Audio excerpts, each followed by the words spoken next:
Hello, good evening. 7th question മുതലാണ് നമ്മൾ നോക്കാൻ പോകുന്നത്. ഇതും കമ്മ്യൂണിക്കേഷൻ ഇൻ ക്ലാസ് റൂമുമായിട്ട് റിലേറ്റഡ് ആയിട്ടുള്ള ഒരു ക്വസ്റ്റ്യൻ ആണ്.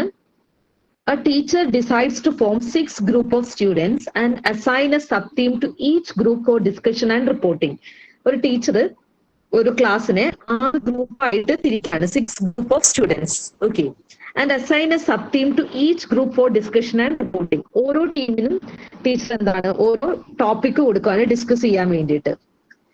Which kind of communication model will best describe his or her strategy in this regard?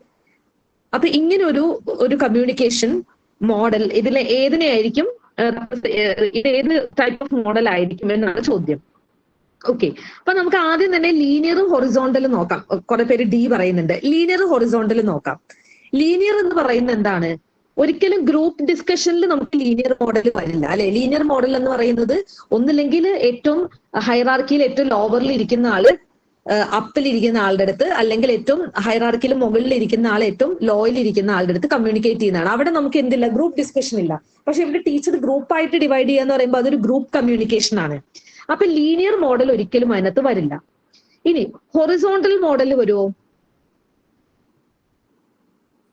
Horizontal model എന്ന് പറയുന്നത് ഒരേ ഹൈറാർക്കിയിൽ ഒരേപോലെ ഇരിക്കുന്നതാണ്. അപ്പൊ അങ്ങനെയാണെങ്കിൽ അത് വന്നൂടെ? എന്തുകൊണ്ട് അത് സെലക്ട് ചെയ്തില്ല ഹൊറിസോണ്ടൽ മോഡൽ? ടീച്ചർ ഉണ്ടാവുന്നുണ്ട്. കാരണം സ്റ്റുഡൻസ് എല്ലാവരും സ്റ്റുഡൻസ് മാത്രമല്ലല്ലോ, ടീച്ചറും ഇല്ലേ? Very good. ടീച്ചറും കൂടെ അവിടെ ഉണ്ട്. Yes, very good. പിന്നെ ഇന്ററാക്ഷനിലും ഉണ്ട്, ട്രാൻസാക്ഷനിലും ഉണ്ട്. ഈ ഇന്ററാക്ഷനിലും ട്രാൻസാക്ഷനിലും ഓപ്ഷൻ വരുന്ന സമയത്ത് നമ്മൾ ക്ലാസ് റൂം കമ്മ്യൂണിക്കേഷൻ എടുക്കുകയാണെങ്കിൽ ഏതായിരിക്കണം നമ്മൾ എപ്പോഴും ആൻസർ ആയിട്ട് ചൂസ് ചെയ്യേണ്ടത്? ട്രാൻസാക്ഷണൽ മോഡൽ ആയിരിക്കണം. ഇന്ററാക്ഷൻ എന്ന് പറയുന്നത് നമ്മൾ ഇന്ററാക്ട് ചെയ്യുക എന്നുള്ളതാണ് അല്ലെ. ഇന്ററാക്ട് ചെയ്യുമ്പോൾ ഇപ്പൊ ഞാനൊരു കാര്യം നിങ്ങളടുത്ത് സംസാരിക്കുമ്പോൾ അത് ഇന്ററാക്ഷൻ ആണ്. ട്രാൻസാക്ഷണൽ എന്ന് പറയുമ്പോൾ കൊടുക്കൽ വാങ്ങലാണ് അല്ലെ. നമ്മളൊരു ബാങ്ക് ട്രാൻസാക്ഷൻ പോലെയാണ്. ഇപ്പൊ ഞാനൊരു കാര്യം പറയുന്നു, നിങ്ങളത് എടുക്കുന്നു, നിങ്ങളൊരു കാര്യം പറയുന്നു, ഞാനത് എടുക്കുന്നു. അങ്ങനെ ഒരു ട്രാൻസാക്ഷണൽ ആണ് എപ്പോഴും ക്ലാസ് റൂം കമ്മ്യൂണിക്കേഷൻ വേണ്ടത് എന്നാണ് പറയാം. ഓക്കെ. സോ എപ്പോഴും ക്ലാസ് റൂം കമ്മ്യൂണിക്കേഷൻ എടുക്കുന്ന സമയത്ത് നമ്മൾ എപ്പോഴും ഏറ്റവും ബെസ്റ്റ് ആയിട്ടുള്ള ആൻസർ ട്രാൻസാക്ഷണൽ ആയിരിക്കും. ഓക്കെ. സോ നമ്മുടെ ആൻസർ ഡി ആണ്. Okay. 8th question. Which of the following is a powerful determinant for effective assertive communication, whether written or spoken? അപ്പൊ ആദ്യം ഇതിനകത്തുള്ള കീവേഡുകൾ നിങ്ങൾ പവർഫുൾ അങ്ങനെയുള്ളതൊന്നും നോക്കണ്ട. അസേർട്ടീവ് കമ്മ്യൂണിക്കേഷൻ എന്ന് പറഞ്ഞു കഴിഞ്ഞാൽ എന്താണ് അസേർഷൻ എന്ന് പറയുന്നത്? നിങ്ങൾ അസേർഷൻ റീസൺ ക്വസ്റ്റ്യൻ ഒക്കെ ചെയ്തിട്ടില്ല. അപ്പൊ എന്താണ് ഈ അസേർഷൻ, അല്ലെങ്കിൽ എന്താണ് അസേർട്ടീവ്? ഒരാൾ അസേർട്ടീവ് ആണ് എന്ന് പറയുമ്പോൾ എന്താ ഉദ്ദേശിക്കുന്നത്? അസേർട്ടീവ് എന്നുള്ളതുകൊണ്ട് എന്താ ഉദ്ദേശിക്കുന്നത്? അസേർട്ട് ചെയ്യാന്ന് വെച്ചിട്ടുണ്ടെങ്കിൽ ഞാനൊരു കാര്യം ഇന്നതാണെന്ന് സ്ഥാപിക്കുന്നതിനെയാണ് അസേർഷൻ എന്ന് പറയാം. അതായത് ഇത് ഇന്നതാണ് എന്ന് പറയുന്നതാണ് അസേർഷൻ. ഓക്കെ. അപ്പൊ ഇഫക്റ്റീവ് ആയിട്ടുള്ള അസേർട്ടീവ് കമ്മ്യൂണിക്കേഷൻ ഇതിനകത്ത് എന്തായിരിക്കും? യു മെസ്സേജ് ആണോ, വി മെസ്സേജ് ആണോ, ദേ മെസ്സേജ് ആണോ, ഐ മെസ്സേജ് ആണോ? ഉറപ്പിക്കുക എന്നൊക്കെ തന്നെയാണ് അസേർഷൻ കൊണ്ട്. അപ്പോ നീ പറഞ്ഞു, ഞങ്ങള് പറഞ്ഞു, അവര് പറഞ്ഞു, ഞാൻ പറഞ്ഞു, ഇതിനകത്ത് ഏതിനാണ് കുറച്ചും കൂടി ഒരു ഉറപ്പുള്ളത്? ഞാൻ പറയുന്നു എന്ന് നമ്മൾ പറയാറില്ലേ? യെസ്, എപ്പോഴും ഐ മെസ്സേജ് ആണ് അല്ലെ. ഇപ്പൊ നമ്മളൊരു ഒരു ആഡ് ഇല്ലേ പ്രീതിക്ക് ഞാൻ ഗ്യാരണ്ടി എന്ന് അല്ലെ. അപ്പൊ വേറെ ആരെങ്കിലും ഗ്യാരണ്ടി പറയുന്ന പോലെ അല്ല, പ്രീതിക്ക് ഞാൻ ഗ്യാരണ്ടി എന്ന് പറയുമ്പോൾ അത് കുറച്ചുകൂടെ അസേർട്ടീവ് ആയിട്ടുള്ള ഒരു മെസ്സേജ് ആണ് കൊടുക്കുന്നത്. അപ്പൊ ഈ ഐ മെസ്സേജുകൾ എപ്പോഴും എന്തായിരിക്കും? അസേർട്ടീവ് ആയിരിക്കും. ഓക്കെ. ഡി ആണ് നമ്മുടെ ആൻസർ ആയിട്ട് വരാം. ഇതൊക്കെ ശരിക്കും പറഞ്ഞാല് ഇതൊരു തിയറിയിൽ എവിടെയും പറയുന്ന കാര്യമൊന്നുമല്ല. ഇത് നമ്മൾ കുറെ അധികം കാര്യങ്ങളിലൂടെ മനസ്സിലാക്കേണ്ട കാര്യങ്ങളാണ്. ഇതല്ലാതെ ഒരു എന്താണ് അസേർട്ടീവ് മെസ്സേജുകള്, വാട്ട് ഈസ് അസേർട്ടീവ് മെസ്സേജ് എന്ന് പറഞ്ഞിട്ട് അങ്ങനെ ഒരു പ്രത്യേക കാറ്റഗറി ഒന്നും കമ്മ്യൂണിക്കേഷനിൽ ഇല്ല. അതുകൊണ്ടാണ് പലർക്കും ഈ കമ്മ്യൂണിക്കേഷൻ എവിടുന്നാണ് ഈ ക്വസ്റ്റ്യൻ വരുന്നത്, ഇത് ഔട്ട് ഓഫ് സിലബസ് ആണ്, ഇത് പഠിച്ചിട്ടില്ലല്ലോ എന്നൊക്കെ തോന്നുന്നത്. കാരണം കമ്മ്യൂണിക്കേഷനിൽ കുറച്ചുകൂടെ ജനറൽ ആയിട്ടുള്ള കാര്യങ്ങൾ നമ്മളെടുത്ത് ചോദിക്കും. അതായത് നമ്മുടെ ഒരു കോമൺ സെൻസ് ആൻസർ ചെയ്യാൻ തരത്തിലുള്ള ചോദ്യങ്ങൾ ഉണ്ടാവും. അത് നമുക്ക് ആൻസർ ചെയ്യാൻ പറ്റണമെങ്കിൽ നമ്മൾ വിശാലമായിട്ട് ചിന്തിക്കുകയും അല്ലെങ്കിൽ കുറച്ച് നമുക്കൊരു ജനറൽ ആയിട്ടുള്ള ഐഡിയ നമുക്ക് ഉണ്ടെങ്കിലാണ് ഇത് ചെയ്യാൻ പറ്റുള്ളൂ. പിന്നെ അതല്ലാതെ വേറെ ക്വസ്റ്റ്യൻസ് ചോദിക്കാറുണ്ട് കേട്ടോ. ഒരു 90% ഇപ്പൊ കാണുന്ന ക്വസ്റ്റ്യൻസും നമ്മുടെ ഒരു കോമൺ സെൻസ് ഒക്കെ വെച്ചിട്ട് ചെയ്യാൻ പറ്റുന്നതാണ്. അത് ഒരു 5-6 സെറ്റ് ക്വസ്റ്റ്യൻ പേപ്പർ ഒക്കെ ചെയ്തു കഴിഞ്ഞാൽ നിങ്ങൾക്ക് അത് ചെയ്യാൻ പറ്റുന്ന തരത്തിലുള്ള ക്വസ്റ്റ്യൻസ് ഒക്കെ ചോദിക്കുന്നുള്ളൂ. വലിയ ഡിഫിക്കൽട്ട് ആയിട്ടുള്ള ഒന്നും ചോദിക്കുന്നില്ല. Okay. When students place themselves close to certain communication sources, it will lead to. അപ്പോ കമ്മ്യൂണിക്കേഷൻ സോഴ്സ് എന്നുള്ളത് കൊണ്ട് എന്താ ഉദ്ദേശിക്കുന്നത്? കമ്മ്യൂണിക്കേഷൻ സോഴ്സ്, കമ്മ്യൂണിക്കേഷന്റെ സോഴ്സ് എന്ന് പറയുന്ന വാക്കിന് എന്താണ് അർത്ഥം? മീഡിയാസ് ആണോ? മീഡിയ എന്ന് പറയുന്ന മീഡിയ ഒരു സോഴ്സ് ആയിട്ട് പറയാൻ പറ്റും. അല്ല, നിങ്ങൾ മീഡിയയുടെ കാര്യം വിട്. നമ്മളിപ്പോ ഒരു കമ്മ്യൂണിക്കേഷൻ ജനറലി എടുക്കുകയാണെങ്കിൽ അതിന്റെ സോഴ്സ് എന്ന് പറയുന്നത് എന്തായിരിക്കും? അതിനെ ഹെൽപ്പ് ചെയ്യുന്നതാണോ കമ്മ്യൂണിക്കേഷൻ? സോഴ്സ് എന്ന് പറഞ്ഞാൽ ശരിക്കും വേർഡിന്റെ മീനിങ് എന്താ? സോഴ്സ് ഉറവിടം. കമ്മ്യൂണിക്കേഷൻ ഉറവിടം എവിടെ നിന്നായിരിക്കും? ഒരു കമ്മ്യൂണിക്കേഷൻ സ്റ്റാർട്ട് ചെയ്യുന്ന എവിടെ നിന്നായിരിക്കും? വ്യക്തികൾ. അത് തന്നെ. ആര്? നമ്മൾ കമ്മ്യൂണിക്കേഷനിൽ കുറച്ച് വാക്കുകൾ പഠിച്ചിട്ടില്ലേ? സെന്റർ. സെന്റർ. ആ ഒരു ഐഡിയ നമുക്ക് കിട്ടണം. അതായത് സെന്റർ ആണ് കമ്മ്യൂണിക്കേഷൻ സോഴ്സ്. അപ്പൊ നമ്മള് when student place themselves close to certain communication sources, it will lead to. അപ്പൊ ക്ലാസ് റൂമില് ഒരു സ്റ്റുഡന്റ് കമ്മ്യൂണിക്കേഷൻ സോഴ്സിന്റെ അടുത്തേക്ക് പോയി എന്ന് പറയുകയാണെങ്കിൽ, ഇപ്പൊ നമ്മൾ 2 തരം ക്ലാസ് ഉണ്ട്. സ്മാർട്ട് ക്ലാസ് ഉണ്ട് അല്ലേ? അപ്പൊ അതിനകത്ത് ഒന്നില്ലെങ്കിൽ കമ്മ്യൂണിക്കേഷൻ സോഴ്സ് ടീച്ചർ ആവാം, അതല്ലെങ്കിൽ പിന്നെ എന്താവാനാ സാധ്യത? ICT എനേബിൾഡ് എന്ന് പറയുമ്പോൾ ചിലപ്പോൾ വീഡിയോ പ്ലേ ചെയ്യായിരിക്കും അല്ലെ സ്മാർട്ട് ബോർഡില്. അപ്പൊ ആ വീഡിയോ സോഴ്സ് നമുക്ക് സോഴ്സ് ആയിട്ട് എടുക്കാം, കാരണം അവിടെ നിന്നാണല്ലോ കമ്മ്യൂണിക്കേഷൻ സ്റ്റാർട്ട് ചെയ്യുന്നത്. അപ്പൊ ഒരു ക്ലാസ് റൂം കോണ്ടെക്സ്റ്റില് കമ്മ്യൂണിക്കേഷന്റെ സോഴ്സ് എന്ന് നമ്മളിപ്പോ പറയുമ്പോൾ 2 എണ്ണം എടുക്കണം. ഈതർ ടീച്ചർ ആവാം, അല്ലെങ്കിൽ ആ സ്മാർട്ട് ബോർഡിൽ ഇപ്പൊ ഒരു വീഡിയോ പ്ലേ ചെയ്യുകയാണെങ്കിൽ ആ വീഡിയോ അല്ലെങ്കിൽ ആ സ്മാർട്ട് ബോർഡ് ആണ് കമ്മ്യൂണിക്കേഷൻ സോഴ്സ്. ഓക്കെ. ഇനി കമ്മ്യൂണിക്കേഷൻ സോഴ്സിന്റെ അടുത്തേക്ക് സ്റ്റുഡൻസ് അവരെ പ്ലേസ് ചെയ്യുകയാണെങ്കിൽ അത് എന്തിലേക്ക് ലീഡ് ചെയ്യും എന്നാണ് ചോദ്യം. Source domination. നമ്മൾ ആ സോഴ്സിന്റെ അടുത്ത് പോയതുകൊണ്ട് നമ്മൾ അതിനെ ഡോമിനേറ്റ് ചെയ്യോ? അതായത് ഇപ്പൊ നമ്മൾ ടീച്ചറിന്റെ അടുത്ത് പോയി നിന്നുകൊണ്ട് നമ്മൾ ടീച്ചറിനെ ഡോമിനേറ്റ് ചെയ്യോ? നമ്മൾ ടീച്ചറിന്റെ അടുത്ത് പോയി നിന്നു എന്ന് വിചാരിച്ചിട്ട് നമ്മൾ ടീച്ചറിനെ ഡോമിനേറ്റ് ചെയ്യുന്നതായി പോവോ? ഇല്ല, ഒരിക്കലും ഇല്ലല്ലോ. അപ്പൊ അതല്ല. പിന്നെ നെഗറ്റീവ് ചോയ്സസ്. അടുത്ത് പോയി നിന്നുകൊണ്ട് നമ്മൾ ചോയ്സ് നെഗറ്റീവായി പോവോ? ഇല്ല, അതൊന്നും ഒരിക്കലും വരാത്തതാണ്. Impersonal behaviour. അടുത്ത് പോയി നിന്നതുകൊണ്ട് ഇംപേഴ്സണൽ ബിഹേവിയർ നടത്തുമോ? പേഴ്സണൽ അല്ലാത്ത രീതിയിലുള്ള ബിഹേവിയർ. നിങ്ങൾ ഇത്രയും ആലോചിച്ചാൽ മതി. അതായത് നമ്മളൊരു സോഴ്സിന്റെ അടുത്ത് പോയി നിന്ന് കഴിഞ്ഞാൽ, അല്ലെങ്കിൽ ഇപ്പൊ നിങ്ങൾ ഒരു പെയിന്റിങ്, വലിയൊരു ക്യാൻവാസിൽ ഒരു പെയിന്റിംഗ് ആണ്. നിങ്ങൾ ദൂരെ നിന്ന് കാണുമ്പോൾ നിങ്ങൾക്ക് ആ ഒരു പെയിന്റിങ്ങിന്റെ കംപ്ലീറ്റ് പിക്ചർ കിട്ടുന്നു. അതേസമയം നിങ്ങൾ ആ പെയിന്റിങ്ങിന്റെ അടുത്തേക്ക് പോയി നിൽക്കുകയാണ്, വളരെ ക്ലോസിൽ പോയി നിൽക്കുകയാണ്. അപ്പൊ നിങ്ങൾക്ക് വളരെ സിലക്റ്റീവ് ആയിട്ടുള്ള എക്സ്പോഷർ മാത്രമേ കിട്ടുള്ളൂ. അതായത് അത്രയും ഭാഗം മാത്രം നിങ്ങൾക്ക് കാണാൻ പറ്റുള്ളൂ.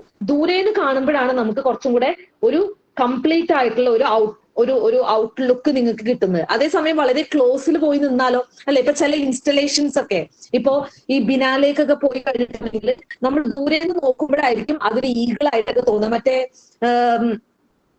ടൊവിനോയുടെ ഒരു മൂവി ഉണ്ടല്ലോ, മൂവിയുടെ പേര് ഞാൻ മറന്നുപോയി, അഹാന കൃഷ്ണയൊക്കെ ഉള്ള ഒരു മൂവി, ലൂക്ക. ആ ലൂക്ക സിനിമക്കകത്ത് അടുത്ത് പോയി നിൽക്കുമ്പോൾ അത് എന്താന്ന് മനസ്സിലാവുന്നില്ല, കുറെ എന്തൊക്കെയോ വേസ്റ്റ് ഇങ്ങനെ കൂട്ടിയിട്ടേക്കോ ഇങ്ങനെ തൂക്കിയിട്ടേക്കോ അല്ലേ എന്ന് പറയും. ദൂരെ നിന്ന് നോക്കുമ്പോഴാണ് അതൊരു പക്ഷിയായിട്ട് മനസ്സിലാവുന്നത്. അപ്പൊ അതേപോലെ നമ്മൾ സോഴ്സിൽ ക്ലോസിൽ പോയി നിൽക്കുമ്പോൾ നമുക്ക് സെലക്റ്റീവ് ആയിട്ടുള്ള എക്സ്പോഷർ മാത്രമാണ് കിട്ടുക. ദൂരെ നിന്ന് നോക്കുമ്പോഴാണ് നമുക്ക് ആ ഒരു കംപ്ലീറ്റ് പിക്ചർ കിട്ടുക എന്നുള്ളതാണ്. ഓക്കെ. അപ്പൊ ഇതൊക്കെ നമ്മള് ഈ കാര്യങ്ങൾ ഇനി ഇതേപോലെ ആയിരിക്കില്ല ചോദിക്കുന്നത്, വേറൊരു ക്വസ്റ്റ്യനിൽ വേറെ രീതിയിലായിരിക്കും. അപ്പൊ നമ്മൾ ഒരു ക്വസ്റ്റ്യനിൽ നിന്ന് മനസ്സിലാക്കിയ കാര്യങ്ങൾ നമ്മൾ എന്ത് ചെയ്യണം? നോട്ട് ചെയ്ത് വെക്കണം. ഓക്കെ. ഇനി വേറൊരു ക്വസ്റ്റ്യനിൽ ഇത് വേറെ രീതിയിലായിരിക്കും ചോദിക്കുക, ഇതേപോലെ ചോദിക്കില്ല. പക്ഷെ നമ്മളിപ്പോ ഈ മനസ്സിലാക്കിയ കാര്യം, അതായത് കമ്മ്യൂണിക്കേഷന്റെ സോഴ്സിന് അടുത്ത് പോയി നിന്ന് കഴിഞ്ഞാൽ നമുക്ക് അവിടെ സെലക്റ്റീവ് എക്സ്പോഷർ ആണ് കിട്ടുക എന്നുള്ള കാര്യം നമ്മൾ ഈ ഒരു ക്വസ്റ്റ്യനിൽ നിന്ന് മനസ്സിലാക്കി പോകണം. അതാണ് നമ്മൾ പ്രീവിയസ് ഇയർ പഠിക്കുന്നതുകൊണ്ടുള്ള ഗുണം. അതായത് ഇനി ഇതേപോലെ ചോദിക്കില്ല, പക്ഷെ ഇത് അപ്ലൈ ചെയ്യേണ്ട വേറെ ഏതെങ്കിലും ഒരു ക്വസ്റ്റ്യൻ ആയിരിക്കും ചോദിക്കുന്നത്. അതായത് നമ്മൾ ഒരു കമ്മ്യൂണിക്കേഷൻ സോഴ്സിന്റെ അടുത്തേക്ക് പോയി നിന്നാൽ, ഇപ്പൊ ഇവിടെ സ്റ്റുഡന്റ് ഇതൊരു ക്ലാസ് റൂം കമ്മ്യൂണിക്കേഷന്റെ കോണ്ടെക്സ്റ്റ് ആണ് എടുത്തിട്ടുള്ളത്. ഓക്കെ. അപ്പൊ കമ്മ്യൂണിക്കേഷൻ സോഴ്സ് എന്ന് പറയുന്നത് ടീച്ചർ ആവാം, അല്ലെങ്കിൽ ക്ലാസ് റൂമിൽ ഒരു വീഡിയോ പ്ലേ ചെയ്യാണെന്ന് വിചാരിച്ചപ്പോ സ്മാർട്ട് ക്ലാസ് ഒക്കെ ആയതുകൊണ്ട് ചിലപ്പോൾ വീഡിയോ പ്ലേ ചെയ്തിട്ടൊക്കെ ആയിരിക്കും ടീച്ചർ പഠിപ്പിക്കുന്നത്. ഒന്നില്ലെങ്കിൽ ടീച്ചർ ആയിരിക്കും പഠിപ്പിക്കുന്നത്, അല്ലെങ്കിൽ ഒരു വീഡിയോ പ്ലേ ചെയ്യുകയാണ്. ഇപ്പോൾ ഫോട്ടോസിന്തസിസിനെ പറ്റിയിട്ട് ക്ലാസ് എടുക്കുവാണ് ടീച്ചർ. അപ്പോൾ ടീച്ചർ സ്ക്രീനിൽ ഒരു വീഡിയോ പ്ലേ ചെയ്യുകയാണ്. കുട്ടികൾ എവിടെയാണ് ഇരിക്കുന്നത്? കുറച്ച് ദൂരത്തിലല്ലേ? നിങ്ങൾ ക്ലാസ് റൂമിന്റെ ഒരു ഇരിക്കുന്ന രീതി നോക്കിക്കഴിഞ്ഞാൽ അറിയാൻ പറ്റും. അതായത് കുട്ടികൾക്ക് ആ ഒരു കറക്റ്റ് എക്സ്പോഷർ കിട്ടാൻ വേണ്ടിയിട്ടാണ് നമ്മൾ ടീച്ചറിന്റെ ടേബിളും കുട്ടികളുടെ ഇരിക്കുന്ന സ്ഥലവും തമ്മിലൊരു ഡിസ്റ്റൻസ് ഇട്ടേക്കുന്ന എന്തിനാണ്? ആ പറയുന്ന എല്ലാവർക്കും കറക്റ്റ് ആയിട്ടുള്ള എക്സ്പോഷർ കിട്ടാനാണ്. അതേസമയം ഒരു കുട്ടി ടീച്ചറിന്റെ തൊട്ടടുത്ത് പോയി ഇരിക്കുന്നത്, ഇപ്പൊ നിങ്ങൾ ഒന്നും വേണ്ട, നിങ്ങൾ സിനിമ കാണാൻ പോകുമ്പോൾ തിയേറ്ററിൽ പോകുമ്പോൾ എല്ലാവരും ഏത് സീറ്റാണ് കൂടുതൽ പ്രിഫർ ചെയ്യുക? പുറകിലുള്ള സീറ്റ് അല്ലേ? ആരും ഫ്രണ്ടിലുള്ള സീറ്റ് പ്രിഫർ ചെയ്യില്ല. എന്തുകൊണ്ടാ? സിലക്റ്റീവ് എക്സ്പോഷറാ കിട്ടുക. കാരണം സോഴ്സ് എന്ന് പറയുന്ന സ്ക്രീന് നമ്മുടെ തൊട്ടടുത്ത് വന്നു കഴിഞ്ഞാൽ സ്ക്രീനിന്റെ ആ കംപ്ലീറ്റ് ഭാഗം കിട്ടില്ല. പിന്നെ അതേപോലെ നിങ്ങൾ കോർണറിലുള്ള സീറ്റ് സെലക്ട് ചെയ്താലും ആ പ്രശ്നം വരും. കാരണം നിങ്ങൾക്ക് എപ്പോഴും ആ കോർണറിൽ നിന്നുള്ളൊരു വ്യൂ ആയിരിക്കും കിട്ടുക. അതേസമയം കുറച്ച് പുറകിലായിട്ട് നടുക്കുള്ള സീറ്റാണ് നിങ്ങൾ ബുക്ക് ചെയ്യുന്നതെങ്കിൽ നിങ്ങൾക്ക് ആ സ്ക്രീന് കുറച്ചും കൂടെ ക്ലിയർ ആയിട്ട് കുറച്ചും കൂടെ കുറച്ച് പുറകിൽ നിന്നാകുമ്പോൾ ആ ഒരു കറക്റ്റ് എക്സ്പോഷർ നിങ്ങൾക്ക് കിട്ടും. അതല്ലെങ്കിൽ നിങ്ങൾക്ക് സിലക്റ്റീവ് എക്സ്പോഷർ ആണ് കിട്ടുക. സ്ക്രീനിന്റെ തൊട്ടടുത്ത് പോയി നിന്ന് കഴിഞ്ഞാൽ നിങ്ങൾക്ക് ആ സ്ക്രീനിന്റെ ആ ഭാഗം മാത്രമേ കാണാൻ പറ്റുള്ളൂ അല്ലേ? അപ്പൊ എപ്പോഴും കമ്മ്യൂണിക്കേഷൻ സോഴ്സിൽ നിന്ന് കുറച്ച് അകലം പാലിച്ചാലാണ് നമുക്ക് അവിടെ ആ ഒരു എക്സ്പോഷർ കറക്റ്റ് ആയിട്ട് കിട്ടുള്ളൂ. അല്ലെങ്കിൽ എന്ത് സംഭവിക്കും? സിലക്റ്റീവ് എക്സ്പോഷർ ആയി പോകും. ക്ലിയർ ആണല്ലോ? അതാ സെലക്റ്റീവ് പെർസെപ്ഷൻ തിയറി അതിനകത്ത് വരുന്നതാണ്. നമ്മൾ സെലക്റ്റീവ്ലി പെർസീവ് ചെയ്യുക. അതായത് ഇപ്പൊ നമുക്കൊരു കാര്യം കിട്ടുമ്പോൾ ഓരോരുത്തരും അതിനെ സെലക്റ്റീവ് ആയിട്ടായിരിക്കും പെർസീവ് ചെയ്യുന്നത്. ഇത് മീഡിയയിലുള്ള ഒരു തിയറിയാണ്, സെലക്റ്റീവ് പെർസെപ്ഷൻ തിയറി എന്ന് പറയുന്നത്. അതായത് ഇപ്പം നമ്മള് അങ്ങനെ ഒരു തിയറി ഉണ്ട് മീഡിയയില്. അതായത് ഒരു എക്സാമ്പിൾ പറയുകയാണെങ്കിൽ നമ്മള് കിങ് ഫിഷർ എന്ന് പറയുന്ന ബിയർ കമ്പനി ഉണ്ട്. ഓക്കെ, കിങ് ഫിഷറിന് ബിയർ ഉണ്ട്, അതുപോലെ തന്നെ അവർക്ക് സോഡയുണ്ട്, അതുപോലെ തന്നെ അവർക്ക് എയർപ്ലെയിൻ സർവീസും ഉണ്ട് അല്ലെ? എയർപ്ലെയിൻ സർവീസും ഉണ്ട്. അപ്പൊ ഇവർക്ക് ഈ ബിയറിന്റെ ആഡ് ഒത്തിരി കൊടുക്കാൻ പാടില്ല അല്ലെ? അപ്പൊ അതിന് ഇത്ര ഒരു ലിമിറ്റ് ഉണ്ട്, അല്ലെങ്കിൽ ഒരുപാട് പരസ്യം അവർക്ക് അങ്ങനെ ചെയ്യാൻ പറ്റില്ല. അപ്പൊ ഈ കിങ് ഫിഷർ എന്ന് പറഞ്ഞ കമ്പനി എന്താ ചെയ്യുന്നതെന്ന് വെച്ചിട്ടുണ്ടെങ്കിൽ അവര് അതേ ബ്രാൻഡ് നെയിമില് വേറെ കുറെ കാര്യങ്ങള് സെയിം ബ്രാൻഡ് നെയിമിൽ ഇറക്കി അല്ലെ? ഇപ്പോ കിങ് ഫിഷറിന്റെ സോഡ, കിങ് ഫിഷറിന്റെ ഫ്ലൈറ്റ്, ഇങ്ങനെയുള്ള സംഭവങ്ങൾ. അപ്പൊ ഈ കിങ് ഫിഷറിന്റെ സോഡയുടെ ആഡ് എപ്പോ വേണമെങ്കിലും എന്ത് ചെയ്യാം? സംപ്രേഷണം ചെയ്യാൻ കുഴപ്പമില്ല, കാരണം സോഡയല്ല, ആൽക്കഹോളിക് ഒന്നും അല്ല. അപ്പൊ ഇവരെന്താ ചെയ്തതെന്ന് വെച്ചിട്ടുണ്ടെങ്കിൽ ഈ കിങ് ഫിഷറിന്റെ സോഡയുടെ ആഡ് കൊടുക്കും, പക്ഷെ അവര് ആൽക്കഹോളിന്റെ ആഡ് കൊടുക്കുന്നില്ല. അപ്പൊ ഇത് കാണുന്ന, അപ്പൊ അവർക്കറിയാം ഇത് പെർസീവ് ചെയ്യുന്ന ആളുകൾ സെലക്റ്റീവ്ലി ആണ് പെർസീവ് ചെയ്യാന്ന്. അതായത് സ്വാഭാവികമായിട്ടും കിങ് ഫിഷറിന്റെ സോഡയുടെ ആഡ് കാണുന്ന സമയത്ത് മദ്യപിക്കുന്ന ഒരാളാണെങ്കിൽ അയാൾക്ക് കിങ് ഫിഷർ ബിയറിനെ പറ്റി ഓർമ്മ വരികയും അത് കിങ് ഫിഷർ ബിയറിന്റെ ആഡ് കൊടുക്കുന്നത് പോലെ ആവുകയും ചെയ്യും. അതാണ് സെലക്റ്റീവ് പെർസെപ്ഷൻ തിയറി പറയുന്നത്. മീഡിയയിൽ നമ്മൾ എന്താണോ കൊടുക്കുന്നത് അത് ഓരോരുത്തരും സെലക്റ്റീവ് ആയിട്ടായിരിക്കും പെർസീവ് ചെയ്യാന്ന്. അപ്പൊ നമ്മള് ഇപ്പൊ ഒരു മീഡിയയിൽ ഇനിയിപ്പോ എന്ത് കാര്യം ആയിക്കോട്ടെ, ഇപ്പൊ നമ്മളൊരു മൂവി ആയിക്കോട്ടെ, മീഡിയയിൽ എന്ത് ചെയ്യുമ്പോഴും അവരൊരു കാര്യം പ്രൊജക്ട് ചെയ്യുന്ന സമയത്ത് അവർക്കൊരു അജണ്ട ഉണ്ട്. ഒബ്വിയസ്ലി അവർക്കൊരു പ്രൊപ്പഗാൻഡ ഉണ്ട്. ഇന്ന സംഭവങ്ങളായിരിക്കണം പ്രേക്ഷകർ കാണേണ്ടത്, അല്ലെങ്കിൽ ഇന്ന രീതിയിലായിരിക്കണം ആളുകൾ ഇത് പെർസീവ് ചെയ്യേണ്ടതെന്ന്. പക്ഷേ നോട്ട് എവ്രി ടൈം അത് ആ രീതിയിൽ തന്നെ പെർസീവ് ചെയ്യണമെന്നില്ല. അതായത് ആളുകള് ഓഡിയൻസ് അത് സെലക്റ്റീവ്ലി ആണ് പെർസീവ് ചെയ്യുക. ലൈക്ക് ഇപ്പോ ഓരോരുത്തരും അതിനെ പെർസീവ് ചെയ്യുന്ന രീതി ഡിഫറെന്റ് ആയിരിക്കും. അപ്പൊ അതാണ് ആ സെലക്റ്റീവ് പെർസെപ്ഷൻ തിയറി കൊണ്ട് ഉദ്ദേശിക്കുന്നത്. അതായത് മീഡിയ അല്ലെങ്കിൽ എന്ത് തന്നെ ആയിക്കോട്ടെ, കമ്മ്യൂണിക്കേഷനിൽ സെൻഡർ ഒരു മെസ്സേജ് സെൻഡ് ചെയ്യുന്ന സമയത്ത് ശരിക്കും ആ മെസ്സേജ് കൺസീവ് ചെയ്യുന്ന റിസീവർ അതിനെ എങ്ങനെ ഡീകോഡ് ചെയ്യുന്നു എന്നതിനെ അടിസ്ഥാനപ്പെടുത്തിയിരിക്കും ആ മെസ്സേജിന്റെ മീനിങ് വരുന്നത്. അതായത് ഇപ്പൊ ഞാനൊരു കാര്യം പറയുമ്പോൾ നിങ്ങൾ അതിനെ ഏത് ആംഗിളിലാണ് എടുത്തത്, അല്ലെങ്കിൽ ഏത് പെർസ്പെക്റ്റീവിലാണ് നിങ്ങൾ എടുത്തത്, അതിനനുസരിച്ചിരിക്കും ഞാൻ ആ സെൻഡ് ചെയ്ത മെസ്സേജ്.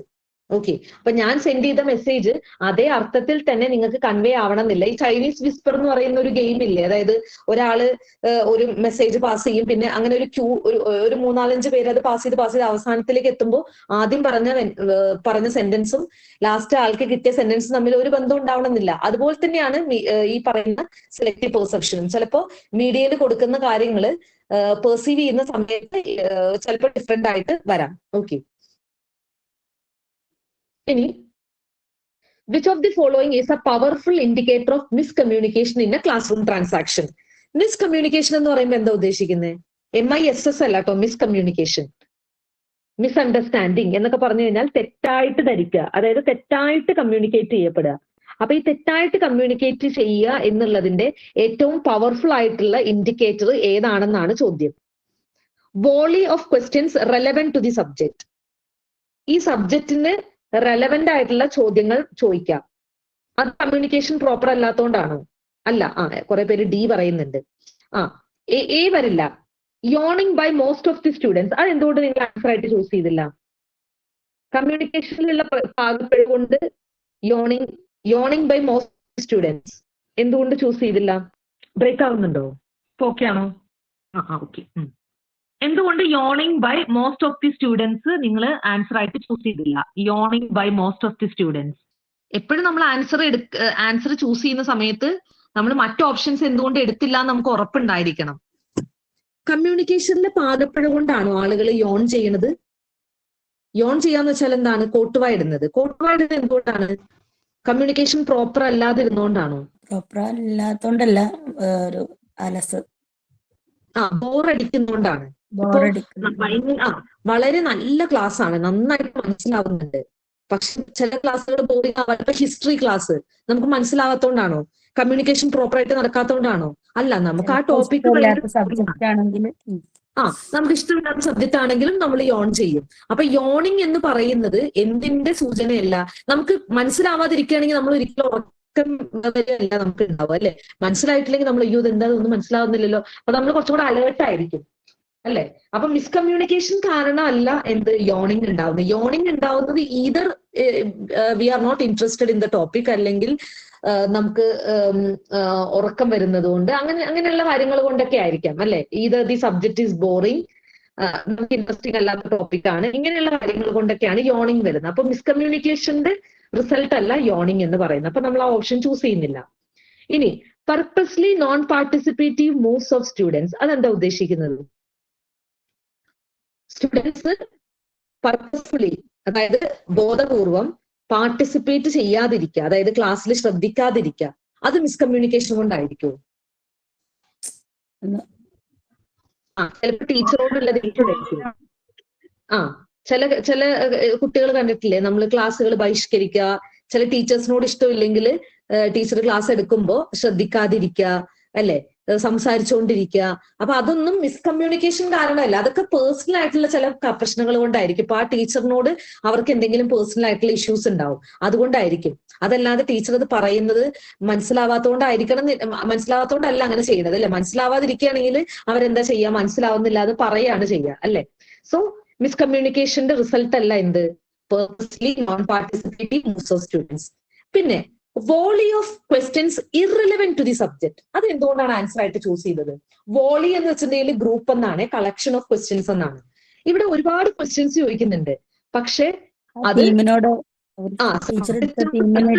മാച്ച് ആവാത്തതായാല് അപ്പൊ കമ്മ്യൂണിക്കേഷൻ പ്രോപ്പർ അല്ലാതിരുന്നത് കൊണ്ടാണ് അവർ അതുമായിട്ട് ഒരു ബന്ധമില്ലാത്ത ക്വസ്റ്റ്യൻ ചോദിച്ചത്, അല്ലെ? ഇപ്പൊ ഒരു ബന്ധമില്ലാത്തൊരു ക്വസ്റ്റ്യൻ ചോദിക്കുമ്പോൾ ടീച്ചർ എന്താ മനസ്സിലാക്കുക? അയ്യോ അപ്പൊ ഞാൻ ഇത്ര നേരം പറഞ്ഞത് മനസ്സിലായില്ലേ എന്ന് ചോദിക്കും.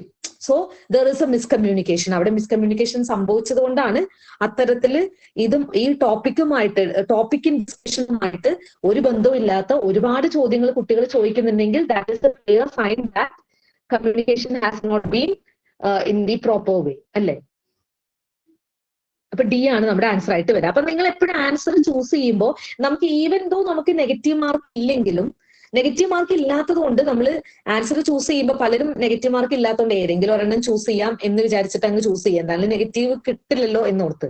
പക്ഷെ നിങ്ങൾ എപ്പോഴും നിങ്ങൾക്ക് അറിയില്ലാത്തൊരു ക്വസ്റ്റ്യൻ ചെയ്യുമ്പോൾ കുറച്ച് നിങ്ങളുടെ കോമൺ സെൻസ് യൂസ് ചെയ്യുക എന്നുള്ളതാണ്. ഇപ്പൊ ഞാൻ ആദ്യമൊക്കെ ചെയ്തുകൊണ്ടിരുന്ന എക്സാമിന് പഠിച്ച ക്വസ്റ്റ്യൻ വന്നു കഴിഞ്ഞാൽ ആൻസർ കിട്ടും, അല്ലാത്തത് നമ്മൾ എന്തെങ്കിലും നമ്മൾ പഠിച്ചിട്ടില്ല, അയ്യോ ഇത് പഠിച്ചിട്ടില്ലല്ലോ എന്ന് വിചാരിക്കും. പക്ഷെ അങ്ങനെ ചെയ്യരുത്. നമ്മൾ ഒരുപാട് ക്വസ്റ്റ്യൻസ് ചെയ്ത് കഴിയുമ്പോൾ നമുക്ക് ഏത് പഠിക്കാത്ത ക്വസ്റ്റ്യൻസ് വന്നു കഴിഞ്ഞാലും നമുക്ക് ആൻസർ ചെയ്യാനുള്ള ഒരു കോൺഫിഡൻസ് വരും. അതിന് നമ്മൾ ഇങ്ങനെ പ്രാക്ടീസ് ചെയ്താലാണ് നമുക്ക് ആ കോൺഫിഡൻസ് വരുള്ളൂ. അതല്ലാതെ നമ്മൾ ക്വസ്റ്റ്യൻ പഠിക്കുക, ക്വസ്റ്റ്യൻ വായിക്കുക, ആൻസർ പഠിക്കുക, അങ്ങനെ ചെയ്തു പോയി കഴിഞ്ഞാൽ നമുക്ക് ആ ഒരു ടെക്നിക്ക് കിട്ടില്ല.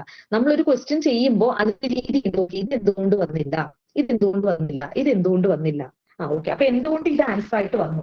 ഇങ്ങനെ നമ്മൾ പ്രാക്ടീസ് ചെയ്ത് കഴിഞ്ഞാൽ നമുക്ക് ഏത് ക്വസ്റ്റ്യനും ചെയ്യാൻ പറ്റും. അപ്പൊ അതുകൊണ്ടാണ് ഞാൻ എല്ലാ ക്വസ്റ്റ്യൻ ചെയ്യുമ്പോഴും അത് വീണ്ടും വീണ്ടും പറയുന്നത്, നിങ്ങൾ അങ്ങനെ തന്നെ അത് പ്രാക്ടീസ് ചെയ്യണം. ഇപ്പൊ ഈ ക്വസ്റ്റ്യൻ ചെയ്യുക എന്ന് പറയുമ്പോൾ കുറെ ഫാക്ടുകൾ പഠിക്കുക എന്നുള്ളതല്ല. പലരും ചെയ്യുന്ന മിസ്റ്റേക്ക് അതാണ്. അതായത് നിങ്ങൾ പ്രീവിയസ് ഇയർ ക്വസ്റ്റ്യൻ ചെയ്യുമ്പോൾ ഈ പ്രീവിയസ് ഇയർ ക്വസ്റ്റ്യൻ ചെയ്യുന്നത് നിങ്ങൾക്ക് കുറെ ക്വസ്റ്റ്യൻ കിട്ടാൻ വേണ്ടിയിട്ടല്ല. അങ്ങനെ ചെയ്യുന്ന ഒരു ഗുണമില്ല. അങ്ങനെ നിങ്ങളൊരു 400 ക്വസ്റ്റ്യൻ ചെയ്തിട്ടും കാര്യമില്ല എന്ന് ഞാൻ പറയുന്നത്. ചിലപ്പോൾ നിങ്ങൾക്ക് അതിൽ നിന്ന് കുറച്ചൊക്കെ ക്വസ്റ്റ്യൻസ് ഒക്കെ റിപ്പീറ്റഡ് ആവുന്നതായിരിക്കും. പക്ഷെ അതുകൊണ്ട് നിങ്ങൾക്ക് ഒരു ഹൈ ഓർഡർ ക്വസ്റ്റ്യൻ വന്നു കഴിഞ്ഞാൽ നിങ്ങൾക്ക് ആൻസർ ചെയ്യാൻ പറ്റില്ല. നിങ്ങൾ പ്രാക്ടീസ് ചെയ്യേണ്ടത് എന്താന്ന് വെച്ചിട്ടുണ്ടെങ്കിൽ ഒരു ക്വസ്റ്റ്യനെ എങ്ങനെ ക്രാക്ക് ചെയ്യാന്നുള്ളതാണ് നിങ്ങൾ പ്രാക്ടീസ് ചെയ്യേണ്ടത്. അപ്പൊ പ്രീവിയസ് ഇയർ ക്വസ്റ്റ്യൻ ചെയ്യുമ്പോൾ നിങ്ങൾ പ്രാക്ടീസ് ചെയ്യേണ്ടത് അതാണ്. ഒരു ക്വസ്റ്റ്യൻ വന്നു കഴിഞ്ഞാൽ നിങ്ങൾക്ക് ഒരു ഐഡിയ ഇല്ലാത്തൊരു ക്വസ്റ്റ്യൻ വന്നു കഴിഞ്ഞാലും അതിനെങ്ങനെ സമീപിക്കണം എന്നുള്ളതാണ് നിങ്ങൾ പ്രാക്ടീസ് ചെയ്യേണ്ടത്. ഓക്കെ, അത് ഞാൻ എപ്പോഴും പറയുന്നത്. കാരണം നമ്മൾ എക്സ്പെക്ട് ചെയ്യുന്ന രീതിയിലായിരിക്കണം എന്നില്ല ക്വസ്റ്റ്യൻ വരുന്നത്. അപ്പൊ അങ്ങനെ വന്നാൽ എങ്ങനെ ഇതിന് അറ്റൻഡ് ചെയ്യാന്നുള്ളതാണ്. ഇനി computer assisted language learning is called communication CALL എന്നാണ്. അത് എല്ലാം ക്യാപിറ്റൽ ആണ്, CALLB. കമ്പ്യൂട്ടർ അസിസ്റ്റഡ് ലാംഗ്വേജ് ലേണിംഗിനെ കമ്മ്യൂണിക്കേറ്റീവ് കോൾ എന്നാണ് പറയാ, CALL. അതിന്റെ എന്താണ് ഇലാബറേറ്റഡ് ഫോം ആണ് നമുക്ക് കൊടുത്തിട്ടുള്ളത്. കമ്പ്യൂട്ടർ അസിസ്റ്റഡ് ലാംഗ്വേജ് ലേണിംഗിനെ കമ്മ്യൂണിക്കേഷൻ കോൾ, CALL. അതിൽ സിയും എയും എല്ലും ക്യാപിറ്റൽ ആണ്. അത് ഞാൻ ടൈപ്പ് ചെയ്തപ്പോ എല്ലാം സ്മോൾ ലെറ്റർ ആയി പോയതാണ്. യെസ്, B ആണ് ആൻസർ ആയിട്ട് വരിക. Okay. In the digital era, there is a fear that classroom communication may result in. Digital ഇറയിൽ, അതായത് നമ്മളിപ്പോ കടന്നു പോകുന്ന ഈ ഒരു കാലഘട്ടത്തില് ക്ലാസ് റൂം കമ്മ്യൂണിക്കേഷൻ എന്തിലേക്ക് നയിക്കും എന്നാണ് നമുക്ക് ഭയമുള്ളതെന്നാണ്. Stimulation, over stimulation, quick adaptation, passive adaptation. അപ്പൊ ഫിയർ എന്ന് പറയുമ്പോൾ എന്തോ ഒരു നെഗറ്റീവ് ആണ് അല്ലെ? എന്തോ ഒരു നെഗറ്റീവ് ആയിട്ടുള്ള കാര്യമല്ലേ അല്ലെ ഫിയർ? നമ്മൾ ഭയക്കേണ്ടത് എന്താണ്? എന്തോ ഒരു നെഗറ്റീവ് ആയിട്ടുള്ള കാര്യമായതുകൊണ്ടാണ് നമ്മൾ അതിനെ ഭയക്കേണ്ടത്. ഇനി ഇതിനകത്ത് പോസിറ്റീവ് ആയിട്ടുള്ള 2 ഓപ്ഷൻസിനെ നമുക്ക് കട്ട് ചെയ്യാം. സ്റ്റിമുലേഷൻ എന്ന് പറഞ്ഞാൽ എന്താണ്? സ്റ്റിമുലേഷൻ എന്ന് പറഞ്ഞാൽ ഉത്തേജനം എന്നൊക്കെയാണ് അല്ലെ? നമ്മളൊരു കാര്യം ചെയ്യാനുള്ള ഒരു പ്രചോദനം എന്നൊക്കെയാണ്. ഇപ്പൊ ക്ലാസ് റൂം കമ്മ്യൂണിക്കേഷനിൽ നമ്മൾ എങ്ങനെയാണ് സ്റ്റിമുലേഷൻ കൊടുക്കുക? ഒരു ടീച്ചറിന് എങ്ങനെ സ്റ്റിമുലേഷൻ കൊടുക്കാൻ പറ്റും ക്ലാസ് റൂമിൽ?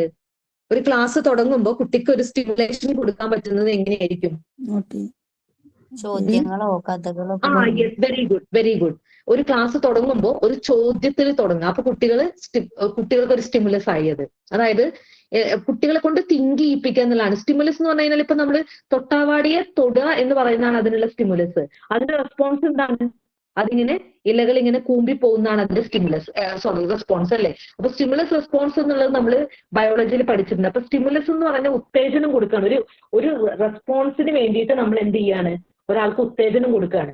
അപ്പൊ നമ്മൾ ക്ലാസ് റൂം കമ്മ്യൂണിക്കേഷനിൽ സ്റ്റിമുലേഷൻ എന്ന് പറയുമ്പോൾ കുട്ടിയെ കൊണ്ട് തിങ്ക് ചെയ്യിപ്പിക്കുക എന്നുള്ളതാണ്. അപ്പൊ കുട്ടിയെ കൊണ്ട് തിങ്ക് ചെയ്യിപ്പിക്കാൻ വേണ്ടി ടീച്ചർ എന്തൊക്കെ കാര്യങ്ങൾ ചെയ്യുന്നു അതെല്ലാം സ്റ്റിമുലസ് ആയിട്ട് വരും. ഓക്കെ. അപ്പൊ സ്റ്റിമുലേഷൻ എന്ന് പറയുന്നത് ഒരു പോസിറ്റീവ് ആയിട്ടുള്ള കാര്യമാണ്. അപ്പൊ അതിനെ ഭയക്കേണ്ടതില്ല. ഓപ്ഷൻ എ ഒരിക്കലും ആൻസർ ആയിട്ട് വരില്ല. ഇനി ക്വിക്ക് അഡാപ്റ്റേഷൻ എന്ന് പറയുന്നത് എന്താണ്? നമ്മൾ ഒരു കാര്യമായിട്ട് അഡാപ്റ്റ് ആവുക എന്ന് പറയില്ലേ?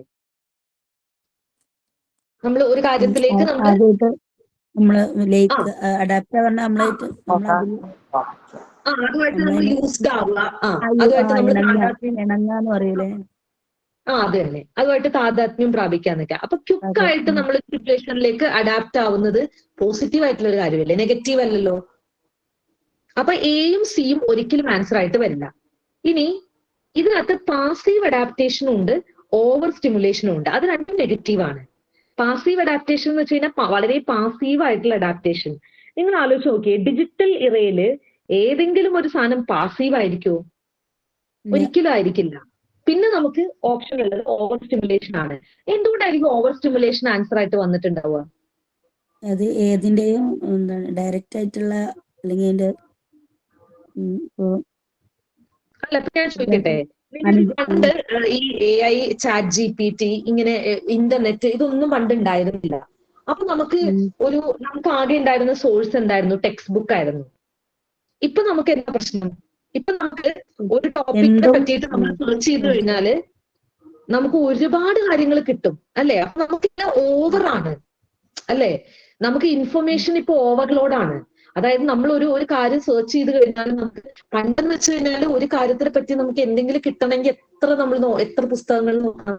പക്ഷെ ഇപ്പൊ അങ്ങനെയല്ല. ഇപ്പൊ നമ്മളൊരു ടോപ്പിക്കിനെ പറ്റി ജസ്റ്റ് ഗൂഗിളിൽ സെർച്ച് ചെയ്ത് കഴിഞ്ഞാൽ ChatGPT കൊടുത്തു കഴിഞ്ഞാൽ നമുക്ക് ഒരുപാട് ഇൻഫർമേഷൻ കിട്ടും. അപ്പൊ ഇപ്പോഴത്തെ ഡിജിറ്റൽ ഇറയുടെ ഏറ്റവും വലിയൊരു പ്രശ്നം എന്താണ്? ഓവർ സ്റ്റിമുലേഷൻ അല്ലെങ്കിൽ ഇൻഫർമേഷൻ ഓവർലോഡ്. ഇതാണ് നമ്മുടെ ഏറ്റവും വലിയ പ്രശ്നം. ഓക്കെ, അപ്പൊ ഡിജിറ്റൽ ഇറയിൽ ഓവർ സ്റ്റിമുലേഷൻ ആണ്. ഇനി ഇൻഫർമേഷന്റെ കേസിലാണെങ്കിൽ നമ്മൾ എന്തായിരിക്കും? ഇൻഫർമേഷൻ ഓവർലോഡ് എന്ന് പറയുന്ന ഒരു സംഭവമുണ്ട് അല്ലെ. പണ്ട് നമുക്ക് ഇൻഫർമേഷൻ കിട്ടാതിരുന്ന ഒരു അവസ്ഥയായിരുന്നെങ്കിൽ ഇപ്പോ നമുക്ക് ഇൻഫർമേഷൻ കൂടുതലായിരുന്ന പ്രശ്നമാണ്. ഇനി ഇതിനകത്തും നമ്മൾ ഏത് സെലക്ട് ചെയ്യണം എന്നുള്ളതാണ് ഇപ്പൊ നമ്മൾ നേരിടുന്ന ഏറ്റവും വലിയൊരു വെല്ലുവിളി അല്ലെ. ഓക്കെ, അപ്പൊ ഇവിടെ ആൻസർ ആയിട്ട് വരുന്നത് എന്താണ്? Over stimulation. Over stimulation. അതായത് സ്റ്റിമുലേഷൻ എന്ന് പറയുന്നത് ഒരുപാട് സ്ഥലത്ത് എന്താണ് അതിലൊരു ഫിയർ ആവശ്യമില്ല. ഫിയർ എന്ന് പറഞ്ഞില്ലേ, എന്തുകൊണ്ടാണ് ഭയക്കുന്നതെന്നാണോ? അതായത് ഈ സ്റ്റിമുലസ് കൂടുന്നത് ഒരു നെഗറ്റീവ് ആയിട്ടുള്ള സാധനമാണത്. അതുകൊണ്ടാണ് നമ്മൾ അതിനെ ഭയക്കുന്നത്. കാരണം ക്ലാസ് റൂം കമ്മ്യൂണിക്കേഷനിൽ ഓവർ സ്റ്റിമുലേഷൻ വരാൻ പാടില്ല. ഓവർ സ്റ്റിമുലേഷൻ എന്നോടുള്ള ഉദ്ദേശം ഒരുപാട് സോഴ്സ് ഉണ്ട് എന്നുള്ളതല്ലേ? ഒരുപാട് സോഴ്സ് ഉണ്ട് എന്നുള്ളതല്ല, ഒരുപാട് സ്റ്റിമുലസ് വരാൻ പാടില്ല. അതായത് ഇപ്പൊ നമുക്ക് ഒരു സ്റ്റിമുലസിന് നമ്മൾ ഒരു റെസ്പോൺസ് കിട്ടുക. അതായത് ഒരുപാട് സ്റ്റിമുലസ് കിട്ടിക്കഴിഞ്ഞാൽ നമുക്ക് ഒന്നിനും റെസ്പോൺസ് കൊടുക്കാൻ പറ്റാത്തൊരവസ്ഥയിലേക്ക് എത്തില്ല. അതായത് ഇപ്പൊ നിങ്ങൾക്ക് ഒരുപാട് സോഴ്സ് കിട്ടിക്കഴിഞ്ഞാൽ എന്താ പ്രശ്നം പറ്റുക? നിങ്ങൾക്ക് ഒരു സോഴ്സിലും റിലൈ ചെയ്യാൻ പറ്റില്ല. നിങ്ങൾക്കൊരു 20 പുസ്തകം ഉണ്ടെങ്കിൽ നിങ്ങൾ ഒരു പുസ്തകം മുഴുവനായിട്ട് പഠിക്കില്ല അല്ലെ. നമ്മൾ എപ്പോഴും ഒരു സ്റ്റിമുലസ് ഒരു റെസ്പോൺസ് എന്നുള്ള രീതിയിൽ പോകുമ്പോഴാണ് അത് ഇഫക്റ്റീവ് ആവുന്നത് അല്ലേ. എന്തോ സ്റ്റിമുലസ് എന്ന് പറയുമ്പോഴേ അപ്പൊ റെസ്പോൺസ് എന്താ? കമ്മ്യൂണിക്കേഷൻ നടക്കുമ്പോഴുള്ള റെസ്പോൺസിനെയാണ് പറയുന്നത്. അതായത് ഇപ്പൊ ഒരു ക്ലാസ് റൂം കമ്മ്യൂണിക്കേഷനിലാണെങ്കിൽ ടീച്ചിങ് ലേണിംഗ് ആണ് ശരിക്കും അവിടെ പറയുന്നത്. അതായത് സ്റ്റിമുലേഷൻ എന്ന് പറയുന്ന ഇപ്പോ ഒരു ലേണിംഗ് നടക്കാൻ വേണ്ടിയിട്ട് ഒരു കുട്ടിക്ക് കിട്ടുന്ന സ്റ്റിമുലസ് ആണ്. അതായത് ഇപ്പോ ഒരു ക്ലാസ് റൂമിൽ ഒരു ടീച്ചർ ആ ലേണിംഗ് ഒരു ടോപ്പിക് പഠിപ്പിക്കാൻ വേണ്ടിയിട്ട് ആ കുട്ടിയെ കൊണ്ട് ചിന്തിപ്പിക്കുന്ന എന്ത് കാര്യവും എന്താണ്? സ്റ്റിമുലസ് ആണ്. ഇപ്പൊ ഒരു ചോദ്യം ചോദിക്കുക, എന്തുകൊണ്ടായിരിക്കും ഇങ്ങനെ സംഭവിച്ചിട്ടുണ്ടാവുക എന്ന് ടീച്ചർ ഒരു ചോദ്യം ഉന്നയിക്കുമ്പോൾ അതൊരു സ്റ്റിമുലസ് ആയിട്ട് അവിടെ വരും. ഓക്കെ, അത് കുട്ടി അത് കേൾക്കുന്ന കുട്ടി അതിനെപ്പറ്റി ചിന്തിക്കുകയും കുട്ടി ആ ഒരു കാര്യത്തിനെ പറ്റി ചിന്തിച്ച് കുട്ടി അല്ലെങ്കിൽ ചിലപ്പോ ഒരു പുസ്തകം വായിക്കുക അതിനെപ്പറ്റി എന്തുകൊണ്ടായിരിക്കും അങ്ങനെ വന്നിട്ടുണ്ടാവുക. അപ്പൊ അതിനെപ്പറ്റി കുട്ടി അറിയാൻ ശ്രമിക്കുന്നു. കുട്ടി അത് അറിയാൻ ശ്രമിക്കുന്നത് അല്ലെങ്കിൽ കുട്ടി ഇതിനെപ്പറ്റി പഠിക്കുന്നത് അതിനുള്ള റെസ്പോൺസ് ആണ്. കാരണം ആ സ്റ്റിമുലസ് അവിടെ കിട്ടിയപ്പോ കുട്ടിക്ക് അതിനൊരു റെസ്പോൺസ് ഉണ്ടായി. കുട്ടി അതിനെപ്പറ്റി തിങ്ക് ചെയ്യാൻ തുടങ്ങുക എന്ന് പറയുന്നത് തന്നെ റെസ്പോൺസ് ആണ്. അതായത് ഇപ്പൊ ഞാൻ നിങ്ങളുടെ അടുത്തൊരു ചോദ്യം ചോദിക്കുമ്പോൾ ഞാനതൊരു സ്റ്റിമുലസ് ആയിട്ടാണ്, ഞാൻ ചോദിക്കുന്ന ചോദ്യം ഒരു സ്റ്റിമുലസ് ആണ്. അത് നിങ്ങളിലേക്ക് എത്തിക്കഴിയുമ്പോൾ നിങ്ങളുടെ ഉള്ളില് ആ ഒരു ചോദ്യം വരികയാണ്. ഓക്കെ, അത് ശരിയാണല്ലോ, എന്തുകൊണ്ടായിരിക്കും അങ്ങനെ വന്നിട്ടുണ്ടാവുക എന്ന് നിങ്ങൾ ചിന്തിച്ചു തുടങ്ങുന്നത് ഞാൻ ഈ തന്ന സ്റ്റിമുലസിനുള്ള റെസ്പോൺസ് ആണ്. അപ്പൊ ഒരുപാട് സ്റ്റിമുലസ് വന്നു കഴിഞ്ഞാൽ എന്താ സംഭവിക്കുക? ഒരു ചോദ്യം ചോദിക്കുമ്പോൾ നിങ്ങൾക്ക് അതിനെപ്പറ്റി ചിന്തിക്കാം. ഞാൻ നിങ്ങളുടെ അടുത്ത് ഒരു 20 ചോദ്യം ഒരുമിച്ച് ചോദിച്ചു കഴിഞ്ഞാല് നിങ്ങൾക്ക് ഒന്നിനെ പറ്റിയും ചിന്തിക്കാൻ പറ്റാത്തൊരവസ്ഥയിലേക്ക് എത്തും. അപ്പോൾ അവിടെ എപ്പോഴും ഒരു സ്റ്റിമുലസ് ഒരു റെസ്പോൺസ് എന്നുള്ളതായിരിക്കണം ശരിക്കൊരു രീതി വരുന്നത്. അതായത് ഒരു പീരീഡിൽ ടീച്ചർ പഠിപ്പിക്കുന്ന ടോപ്പിക്കിന് ഒരു പരിധിയില്ല. അതായത് ഒരു ടോപ്പിക് ഒരു സെമസ്റ്ററിലേക്കുള്ള മുഴുവൻ ഒരു ദിവസം പഠിപ്പിക്കുന്നില്ലല്ലോ. അങ്ങനെ പഠിപ്പിക്കുകയാണെങ്കിൽ അവിടെ ഓവർ സ്റ്റിമുലേഷൻ വരും. അപ്പൊ ഇഫക്റ്റീവ് ആയിട്ട് ടീച്ചിങ് ലേണിംഗ് നടക്കില്ല. യെസ്. അപ്പൊ ഓവർ സ്റ്റിമുലേഷൻ ഉണ്ടാവാൻ പാടില്ല. അപ്പൊ ഡിജിറ്റൽ ഇറയിൽ ഓവർ സ്റ്റിമുലേഷൻ ആണ്. അതായത് നമ്മളിങ്ങനെ സ്വിച്ച് ചെയ്തുകൊണ്ടേയിരിക്കും. അതായത് ഇപ്പൊ നമുക്ക് ഒരുപാട് സോഴ്സുകൾ ഉണ്ടെങ്കിൽ നമ്മൾ കുറച്ച് ഇത് നോക്കും. ഇപ്പൊ നിങ്ങൾ ഒന്നും വേണ്ട, നിങ്ങൾക്ക് ഇപ്പൊ കുറെ മെറ്റീരിയൽ ഉണ്ടെങ്കിൽ നിങ്ങൾ ഒന്ന് ആലോചിച്ചാൽ മതി. നിങ്ങൾക്ക് ഇപ്പൊ പേപ്പർ 1 ഒരു 3 ടെക്സ്റ്റ് ബുക്ക് ഉണ്ടെന്ന് വിചാരിച്ചോ, നിങ്ങൾ ഒരെണ്ണം മുഴുവൻ വായിച്ചു തീരില്ല. അതേസമയം നിങ്ങൾ ഒരു ടെക്സ്റ്റ് കൃത്യമായിട്ട് ഫോളോ ചെയ്യുകയാണെങ്കിൽ, അതുകൊണ്ടാണ് പലരും പറയുന്നത് നിങ്ങൾ ഒരു ടെക്സ്റ്റിൽ റിലൈ ചെയ്യണം എന്ന്. ഓക്കെ, അപ്പൊ ആൻസർ ഇവിടെ ബി ആണ് വരിക. Semantic barrier of communication is implied when. അപ്പൊ എന്താണ് സെമാന്റിക് ബാരിയർ എന്ന് അറിയണം. ബാരിയർ എന്ന് പറഞ്ഞാൽ എന്താണ്? തടസ്സങ്ങൾ. അപ്പൊ യെസ്, അപ്പൊ കമ്മ്യൂണിക്കേഷന് തടസ്സമായിട്ട് വരുന്ന കാര്യമാണ്. അപ്പൊ സെമാന്റിക് എന്ന് പറയുമ്പോൾ എന്താണ്? നമ്മളൊരു വാക്ക് പറയുമ്പോൾ ആ വാക്കിന്റെ അർത്ഥം നമുക്ക് മനസ്സിലാവാത്തത് കാരണം ഉണ്ടാവുന്ന തടസ്സമാണ്. ലാംഗ്വേജ് ബാരിയറും സെമാൻറ്റിക് ബാരിയറും രണ്ടും രണ്ടാണ്, മാറിപ്പോകരുത്. അതുകൊണ്ടാണ് ഞാനത് പ്രത്യേകം എടുത്തു പറഞ്ഞത്. ലാംഗ്വേജ് ബാരിയർ എന്ന് പറയുന്നത് ഇതാണ്, രണ്ട് ഭാഷ സംസാരിക്കുന്നവര് കമ്മ്യൂണിക്കേറ്റ് ചെയ്യുമ്പോൾ അവിടെ ഒരു ബാരിയർ ഉണ്ടാവും. അതാണ് ലാംഗ്വേജ് ബാരിയർ. ഇപ്പൊ ഞാൻ ചൈനീസ് പറയുമ്പോൾ നിങ്ങൾക്കത് മനസ്സിലാവാത്തത് എന്തുകൊണ്ടാണ്? നിങ്ങൾക്ക് ആ ഭാഷ അറിയാത്തത് കൊണ്ടാണ്. അപ്പൊ അവിടെ വരുന്ന ബാരിയർ എന്താണ്? ലാംഗ്വേജ് ബാരിയർ ആണ്. ഇനി ഞാൻ മലയാളം തന്നെ സംസാരിക്കുന്നേ, പക്ഷെ ഞാൻ ഉപയോഗിക്കുന്ന ഒരു വാക്ക് നിങ്ങൾക്ക് മനസ്സിലാവുന്നില്ലെങ്കിൽ അവിടെ ലാംഗ്വേജ് ബാരിയർ അല്ല, ആ വാക്കിന്റെ അർത്ഥം മനസ്സിലാവാത്തോണ്ടല്ല, അല്ലാതെ ഭാഷ മനസ്സിലാവാത്തോണ്ടല്ല. അവിടെ വരുന്ന എന്താണ്? സെമാൻറ്റിക് ബാരിയർ ആണ്, അല്ലെ? ഇപ്പൊ പ്രാദേശികമായിട്ടുള്ള വ്യത്യാസങ്ങളൊക്കെ നമുക്ക് ലാംഗ്വേജ് ബാരിയറിൽ സെമാൻറ്റിക് ബാരിയറിൽ പറയാൻ പറ്റും. അത് കൾച്ചറൽ ബാരിയറിൽ നമുക്ക് രണ്ടിലും പറയാൻ പറ്റുന്ന ഒരു ബാരിയർ ആണ്. അതായത് ഇപ്പം ചില വാക്കുകൾ ഉപയോഗിക്കുന്ന ചില അർത്ഥങ്ങള്, അതായത് ചില സെൻസിലായിരിക്കും ചില വാക്കുകൾ ഉപയോഗിക്കുന്നത്. അപ്പൊ അത് മനസ്സിലാവാത്തത് ഈ പറയുന്ന സെമാൻറ്റിക് ബാരിയറിന് എക്സാമ്പിൾ ആണ്. ഓക്കെ, ഏതാണ് സെമാൻറ്റിക് ബാരിയർ എന്നാണ് ചോദിച്ചിട്ടുള്ളത്. Signal is lost before reaching the receiver. Did not understand the meaning. അവിടെ മീനിങ് പറയുന്ന കീവേഡ് ഉണ്ട്. അപ്പൊ ഞാൻ ചോദിക്കട്ടെ, അതിൽ ഓരോ ബാരിയർ ഏതാണെന്ന് പറയുന്നത്. Signal is lost before reaching the receiver. റിസീവറിലേക്ക് എത്തുന്നതിന് മുന്നേ സിഗ്നൽ ലോസ്റ്റ് ആയിപ്പോയി. അതെന്ത് ബാരിയർ ആയിരിക്കും? അതൊരു ഫിസിക്കൽ ബാരിയർ ആയിട്ട് നമുക്ക് പറയാം, അല്ലെ? അതായത് ആ സിഗ്നൽ അവിടെ പ്രോപ്പറായിട്ട് റീച്ച് ചെയ്യാത്തത് ഒരു ഫിസിക്കൽ ബാരിയർ ആയിട്ട് നമുക്ക് പറയാം. Message transmitted by the source is unclear. Clear അല്ലാതിരിക്കുന്നതും നമുക്ക് എന്താണ്? ഫിസിക്കൽ ബാരിയർ ആയിട്ട് പറയാം. Receiver's attention is diverted. അത് ഈ പറയുന്ന പോലെ സൈക്കോളജിക്കൽ ബാരിയർ ആയിട്ട് വരാം. അതായത് റിസീവ് ചെയ്യുന്ന ആള് അയാളുടെ അയാളുടെ അറ്റൻഷൻ ഡൈവേർട്ട് ആയി പോകുന്നത് ചിലപ്പോ വിശപ്പ് കൊണ്ടാവാം, ചിലപ്പോ ദേഷ്യം കൊണ്ടാവാം, അല്ലെ? ഇങ്ങനെയൊക്കെ റിസീവറിന്റെ അറ്റൻഷൻ ഡൈവേർട്ട് ആയി പോവാറുണ്ട്. അങ്ങനെ അയാളുടെ അറ്റൻഷൻ ഡൈവേർട്ട് ആയി പോകുമ്പോൾ കമ്മ്യൂണിക്കേഷൻ അവിടെ ബാരിയർ വരും, അല്ലെ? കമ്മ്യൂണിക്കേഷൻ അവിടെ പ്രോപ്പറായിട്ട് നടക്കാതെ വരും. അത് റിസീവറിന്റെ സൈഡിൽ നിന്നുള്ള പ്രശ്നമാണ്. അതായത് ചിലപ്പോ എന്തെങ്കിലും സൈക്കോളജിക്കൽ ആയിട്ടുള്ള പ്രശ്നം കൊണ്ടായിരിക്കും. ചിലപ്പോ നന്നായിട്ട് നമ്മൾ വിശന്നിരിക്കുന്ന സമയത്ത് ഒരു കാര്യം പറയുന്നത് ചിലപ്പോൾ നമുക്ക് അത്ര അങ്ങോട്ട് നമുക്ക് ശ്രദ്ധിക്കാൻ പറ്റിയെന്ന് വരില്ല. അപ്പോ അത് ഈ പറയുന്ന റിസീവേഴ്സ് അറ്റൻഷൻ ഈസ് ഡൈവേർട്ടഡ് എന്ന് പറയാൻ പറ്റുന്ന ഒരു ഏരിയയിൽ വരുന്നതാണ്. അത് സൈക്കോളജിക്കൽ ബാരിയർ എന്നൊക്കെ പറയാൻ പറ്റുന്നതാണ്. ഇവിടെ നമുക്ക് സെമാൻറ്റിക് ബാരിയർ എന്ന് പറയുമ്പോൾ ആ സെമാൻറ്റിക് എന്ന് പറയുന്ന വാക്കിന്റെ അർത്ഥം മീനിങ് ആണെന്ന് കിട്ടിക്കഴിഞ്ഞാൽ പെട്ടെന്ന് കിട്ടും, അല്ലേ? അപ്പോൾ ഡി ആണ് നമ്മുടെ ആൻസർ ആയിട്ട് വരും. ക്ലിയർ ആണല്ലോ? In both mass communication and classroom communication, filtering of information and content is referred to as. Filter ചെയ്യാന്ന് പറയുമ്പോൾ എന്താണ്? ഗേറ്റ് കീപ്പിംഗിന്റെ പ്രോസസ്സ് തന്നെ എന്താണ്? ഫിൽട്ടറിംഗ് ആണ്. അതായത് നമുക്ക് എന്താണോ ആവശ്യമുള്ളത് അതിനകത്തേക്ക് കടത്തിവിടുക, എന്താണോ ആവശ്യമില്ലാത്ത അതിന് പുറത്തേക്ക് വിടുക. അതായത് ഫിൽട്ടറിംഗ് എന്ന് പറയുന്നത് ഒരു ഗേറ്റ് കീപ്പറിന്റെ ജോലി എന്താണ്? ആരൊക്കെയാണ് അകത്തേക്ക് പോകുന്നത്, ആരൊക്കെയാണ് പുറത്തേക്ക് പോകുന്നത് എന്ന് മോണിറ്റർ ചെയ്യുക എന്നുള്ളതാണ് ഒരു ഗേറ്റ് മാൻ അല്ലെങ്കിൽ ഒരു സെക്യൂരിറ്റിയുടെ ജോലി. അപ്പോ കമ്മ്യൂണിക്കേഷനിൽ നമ്മൾ ഗേറ്റ് കീപ്പിംഗ് എന്ന് പറയുമ്പോൾ ഉദ്ദേശിക്കുന്നത് എന്താണ്? ഇൻഫർമേഷനെ ഫിൽട്ടർ ചെയ്യുന്ന പ്രോസസ്സിനെയാണ് നമ്മൾ ഗേറ്റ് കീപ്പിംഗ് എന്ന് കമ്മ്യൂണിക്കേഷനിൽ പറയാം. So that is a technical term for filtering of information. അതൊക്കെ ഡയറക്റ്റ് ആയിട്ട് ചോദിച്ചിട്ടുള്ളതാണ്. അപ്പൊ ഇനി ഗേറ്റ് കീപ്പിംഗ് എന്നുള്ള ടേം കാണുമ്പോൾ നിങ്ങൾക്ക് മനസ്സിലാവും അവിടെ റാഷണലൈസേഷൻ എന്താണ്? റാഷണൽ എന്ന് വെച്ച് കഴിഞ്ഞാല് റീസണിങ്, അല്ലെ? നമ്മൾ ഒരു കാര്യകാരണ സഹിതം ഒരു കാര്യം മനസ്സിലാക്കുന്നതിനെയാണ് റാഷണലൈസേഷൻ എന്ന് പറയാം. കണ്ടന്റ് കറക്ഷൻ എന്ന് പറയുമ്പോൾ നമ്മൾ കൊടുക്കുന്ന കണ്ടന്റിനെ കറക്റ്റ് ചെയ്യുക. വൺ വേ ഫ്ലോ എന്ന് പറയുമ്പോൾ എന്താ ഉദ്ദേശിക്കുന്നത്? അവിടെ കമ്മ്യൂണിക്കേഷൻ ഇഫക്റ്റീവ് ആണ്. വൺ വേ ഫ്ലോ എന്ന് പറയുമ്പോൾ ഒരു സൈഡിലേക്ക് എത്ര ഫ്ലോ ഉള്ളൂ, അല്ലെ? അതിന് റെസ്പോൺസ് ഇല്ല. യെസ്. അതായത് സെൻഡർ റിസീവറിന് മെസ്സേജ് അയച്ചു, പക്ഷെ റിസീവർ അത് എന്ത് ചെയ്തിട്ടില്ല? റിപ്ലൈ കൊടുത്തിട്ടില്ല, ഫീഡ്ബാക്ക് കൊടുത്തിട്ടില്ല. അതിനെയാണ് വൺ വേ ഫ്ലോ എന്ന് പറയാം. Okay, next question. The dance of the honey bee convey to other bees where nectar will be found is an example of. Nectar എന്ന് വെച്ച് കഴിഞ്ഞാൽ തേൻ. അപ്പൊ ഹണി ബീ മറ്റേ ഹണി ബീസിന് എവിടെയാണ് തേൻ ഉള്ളതെന്ന് ഇങ്ങനെ ഡാൻസ് ചെയ്ത് കാണിച്ചു കൊടുക്കണം. അത് എന്തുവരെ കമ്മ്യൂണിക്കേഷൻ ആയിരിക്കും? ഗ്രൂപ്പ്. എന്തുകൊണ്ട് മാസ് പറഞ്ഞില്ല?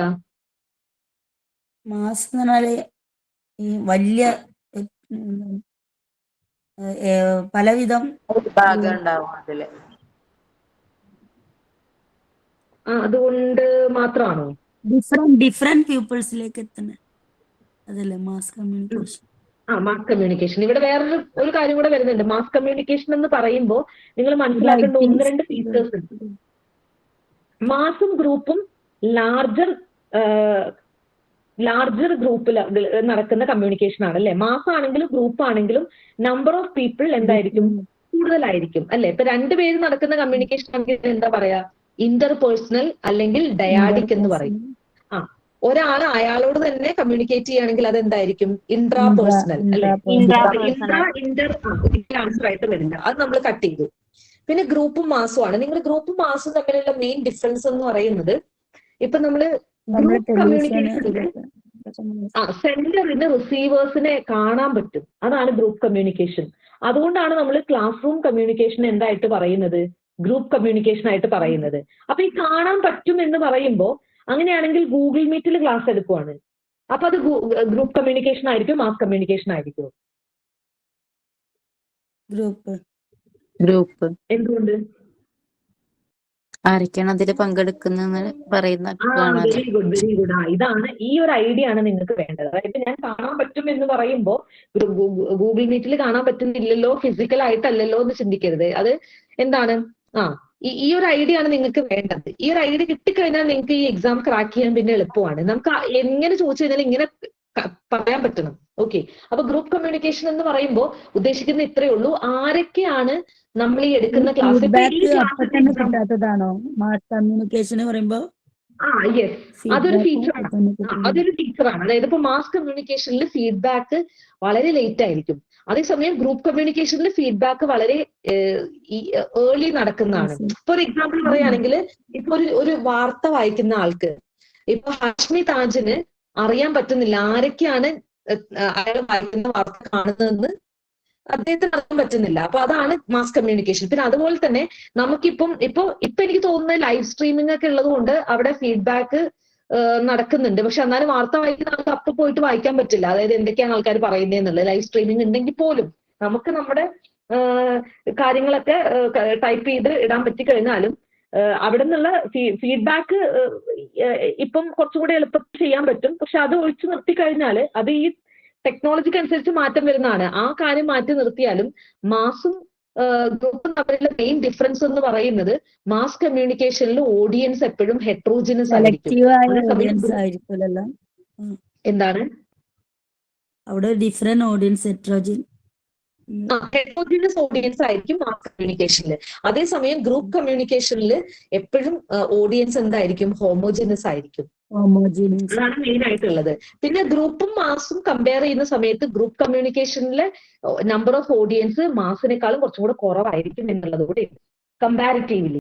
അപ്പൊ ഇവിടെ എന്താണ്, ഇത് ഗ്രൂപ്പ് കമ്മ്യൂണിക്കേഷൻ ആണ് അല്ലെ, മാസ് അല്ല. കാരണം ആ ഹണിബീക്ക് കാണാൻ പറ്റുന്നുണ്ട് മറ്റ് ഹണിബീസിന്. ഇനി today's media society equation is largely mystical എന്ന് വെച്ചാൽ എന്താണ്, ഒരു മിസ്റ്ററി. മോറലി ബൗണ്ട് എന്ന് പറയുമ്പോൾ ധാർമ്മികമായിട്ട് ഉള്ളതാണെന്ന്. ഒരിക്കലും നമുക്ക് മീഡിയയും മൊറാലിറ്റിയും ഒരുമിച്ച് പറയാനേ പറ്റില്ല. അപ്പൊ അത് കട്ട് ചെയ്തു. Tradition centric, media tradition centric ആണോ, ട്രഡീഷനെ ഫോളോ ചെയ്യുന്നതാണോ? ഒരിക്കലും അല്ല. പിന്നെ മിസ്റ്റിക്കൽ എന്നും കൺസ്യൂമർ കോൺഷ്യസ്. മിസ്റ്റിക്കൽ എന്ന് വെച്ച് കഴിഞ്ഞാൽ ഒരു ദുരൂഹതയുള്ളത് എന്നൊക്കെ ഉള്ളതാണ് മിസ്റ്റിക്കൽ, മിസ്റ്ററി എന്നൊക്കെ ഉള്ളത്. എന്താണ്, കൺസ്യൂമർ കോൺഷ്യസ് ആണ്. എന്തുകൊണ്ടാണ് കൺസ്യൂമർ കോൺഷ്യസ് എന്ന് പറയാൻ കാരണം? എന്താണോ ആവശ്യമുള്ളത് അതാണ് കൊടുക്കുന്നത്. അതായത് മീഡിയ എപ്പോഴും ചെയ്യുന്നത്, അവര് ഇപ്പം ഒരു ഒരു വാർത്ത വായിക്കുന്നതിലുള്ള ചേഞ്ച് നിങ്ങൾക്ക് നോക്കിക്കഴിഞ്ഞാൽ അറിയാൻ പറ്റും അല്ലെ. പണ്ട് നമ്മൾ കേട്ടോണ്ടിരുന്ന വാർത്ത പോലെ അല്ല ഇപ്പൊ ഉള്ളത്. എന്തുകൊണ്ടാണ്? അത് വാർത്താ വായനയിൽ വന്നിട്ടുള്ള ചേഞ്ച് അല്ല, അത് അവിടെ വന്നിട്ടുള്ള എവല്യൂഷൻ അല്ല, അത് കൺസ്യൂമർ കോൺഷ്യസ് ആയതാണ്. അതായത് പ്രത്യേകിച്ച് അതുകൊണ്ടാണ് ദൂരദർശനിൽ ഇപ്പോഴും അങ്ങനെ തന്നെ ഉള്ളത്. കാരണം ദൂരദർശൻ എന്തല്ല, കൺസ്യൂമർ കോൺഷ്യസ് അല്ല. അതായത് അതൊരു കമേഴ്ഷ്യൽ ചാനൽ അല്ല. അപ്പൊ കമേഴ്ഷ്യൽ ചാനലുകൾ നിങ്ങൾ ഏതെടുത്ത് നോക്കിക്കഴിഞ്ഞാലും ഒരേ രീതിയിലുള്ള വാർത്താ വായനയും അല്ലെങ്കിൽ ഒരേ രീതിയിലുള്ള ഒരു പാലറ്റ് നമുക്ക് അതിൽ കാണാൻ പറ്റും. അതിന്റെ കാരണം എന്താണ്? മീഡിയ, ഇപ്പോഴത്തെ മീഡിയ എന്ന് പറയുന്നത് ഹൈലി കൺസ്യൂമർ കോൺഷ്യസ് ആണ്. എന്താണ് കൺസ്യൂമറിന് വേണ്ടത് അതിനനുസരിച്ചാണ് എന്ത് ചെയ്യുന്നത്. അത് മീഡിയ എന്ന് പറയുമ്പോൾ ന്യൂസ് മാത്രമല്ല കേട്ടോ. നിങ്ങൾ യൂട്യൂബ് ചാനലുകളായിക്കോട്ടെ, ഇൻസ്റ്റഗ്രാം വീഡിയോസ് ആയിക്കോട്ടെ, അതൊക്കെ നോക്കിക്കഴിഞ്ഞാൽ ഇവരെന്തിനാ ഇങ്ങനെ ചെയ്യുന്നതെന്ന് ചോദിച്ചിട്ടുണ്ടെങ്കിൽ ഇപ്പൊ ഞാൻ പണ്ടൊക്കെ ആലോചിച്ചിട്ടുണ്ട്, ഈ എന്താണ് day in my life, what's in my bag, ഇതൊക്കെ ഇതെന്തിനാ ഇവരിങ്ങനെ ചെയ്യുന്നത്, ഇവരുടെ പേഴ്സണൽ ആയിട്ടുള്ള കാര്യങ്ങൾ എന്തിനാ ഷെയർ ചെയ്യുന്നതെന്നൊക്കെ ഞാൻ പണ്ട് ആലോചിച്ചിട്ടുണ്ട്. ഡേ ഇൻ മൈ ലൈഫ് ഒക്കെ ചെയ്യുന്ന ആള് ആഡുകളൊക്കെ നമുക്ക് വേണ്ട രീതിയിൽ അത് എന്തുകൊണ്ടാണ് ഞാൻ പലപ്പോഴും യെസ്. അപ്പൊ ഞാൻ ആലോചിച്ചിട്ടുണ്ട് ഇത് എന്തിനാണ് ഇവരുടെ പ്രൈവറ്റ് ആയിട്ടുള്ള കാര്യങ്ങൾ. പിന്നെയാണ് ഞാൻ ആലോചിച്ചത് ശരിയാ, അതായത് ആളുകൾക്ക് കൂടുതൽ അറിയാൻ താല്പര്യമുള്ള മറ്റൊരാളുടെ പ്രൈവറ്റ് ലൈഫാണ്. അപ്പൊ അതുകൊണ്ട് ഈ day in my life, what's in my bag, ഇത് മറ്റുള്ളവരുടെ ബാഗിൽ എന്താണ്, ഈ മലയാളികളുടെ ഒരു പൊതു സ്വഭാവം ഉണ്ട്. അതായത് മറ്റൊരാളുടെ എന്താണ് പ്രൈവസിയിലേക്ക് പീപ്പിൻ ചെയ്യാനുള്ള ഒരു ടെൻഡൻസി മലയാളികൾക്കുണ്ട്. അതിനെ നന്നായിട്ട് ചൂഷണം ചെയ്യുന്ന പരിപാടിയാണ് എന്ത് ഈ വാട്ട്സ് ഇൻ മൈ ബാഗും ഡേ ഇൻ മൈ ലൈഫ്. അല്ലാതെ പിന്നെന്താണ് what I eat in A day. അപ്പൊ ഞാൻ ആലോചിക്കും ഹൂ കെയർസ്, അവരെന്ത് കഴിച്ചാൽ നമുക്ക് എന്താന്ന്. പക്ഷെ അത് അറിയാൻ താല്പര്യമുള്ള ആളുകളുണ്ടാവും. ഓരോരുത്തർ എന്താ കഴിച്ചത്, നമ്മൾ എന്താ കഴിച്ചതെന്ന് ആലോചിക്കാന്നല്ലാണ്ട് മറ്റൊരാൾ എന്താ കഴിച്ചാൽ മറ്റൊരാളുടെ ബാഗിനകത്ത് എന്താണ്, മറ്റൊരാൾ ഓരോ ദിവസം എന്താ ചെയ്യുന്നതെന്ന് അത് അറിയാൻ താല്പര്യമുള്ള ആളുകളുണ്ട്. അതുകൊണ്ടാണ് അത് കൂടുതൽ അങ്ങനെയുള്ള വീഡിയോസ് വരുന്നത്. സോ അതൊക്കെ കൺസ്യൂമർ കോൺഷ്യസ് ആണ് എന്നുള്ളതിന്റെ സൂചനയാണ്. അപ്പൊ ഇപ്പോഴത്തെ മീഡിയ എന്ന് പറയുന്നത് ഹൈലി കൺസ്യൂമർ കോൺഷ്യസ് ആണ്. അതായത് നിങ്ങൾ നോക്കിക്കഴിഞ്ഞാൽ അറിയാൻ പറ്റും. അതായത് നല്ല കണ്ടന്റ് പ്രൊവൈഡ് ചെയ്യുന്ന ആളുകളുടെ സബ്സ്ക്രൈബേഴ്സിന്റെ എണ്ണമൊക്കെ കുറവായിരിക്കും. അതേസമയം ഇതുപോലുള്ള വീഡിയോസ് ഇടുന്ന ആളുകൾക്ക് സബ്സ്ക്രൈബേഴ്സ് കൂടുതൽ ഉണ്ടാവും. കാരണം എന്താണ്, ഇതറിയാനുള്ള താല്പര്യം കൂടുതലുള്ളത് കൊണ്ടാണ്. അപ്പോൾ ഇപ്പോഴത്തെ മീഡിയ കൺസ്യൂമർ കോൺഷ്യസ് ആണ് എന്നുള്ളതാണ്. യെസ്, അങ്ങനെയുണ്ട് അല്ലേ. പിന്നെ എല്ലാത്തിനും ഒരു പ്രത്യേക പാറ്റേൺ ഫോളോ ചെയ്യുന്നതായിട്ട് എനിക്ക് തോന്നിയിട്ടുണ്ട്. ഇപ്പൊ പ്രത്യേകിച്ച് ഈ കുക്കിംഗ് വീഡിയോസിനൊക്കെ എല്ലാവർക്കും ഒരേ ശബ്ദമാണ്, എല്ലാവർക്കും ഒരേ വേ ഓഫ് പ്രസന്റേഷൻ. അപ്പൊ ഞാൻ ആലോചിച്ചത് എന്താ സംഭവം, എല്ലാവരും ഒരേപോലെ. അപ്പൊ നമുക്ക് ചാനലൊന്നും ഡിഫറൻസ് മനസ്സിലാവില്ല. പ്രത്യേകിച്ച് ഈ സ്ത്രീകള് കുക്കിംഗ് വീഡിയോ ചെയ്യുന്ന ചാനലുകളുടെ ഒക്കെ എല്ലാവർക്കും ഒരു പ്രത്യേക തരം ഒരു ശബ്ദത്തിലാണ് എല്ലാവരും വോയിസ് ഓവർ ചെയ്യുന്നത്. അത് എന്താണെന്ന് എനിക്ക് മനസ്സിലായിട്ടില്ല. കാരണം അത് ആളുകൾക്ക് എനിക്കത് ഭയങ്കര അനോയിങ് ആയിട്ട് തോന്നിയിട്ടുള്ളത്. അറിയില്ല, ചിലപ്പോൾ അത് ഇഷ്ടപ്പെടുന്ന ആളുകൾ ഉണ്ടാവുമായിരിക്കും അങ്ങനെ ഒരു രീതിയിൽ സംസാരിക്കുന്നത്.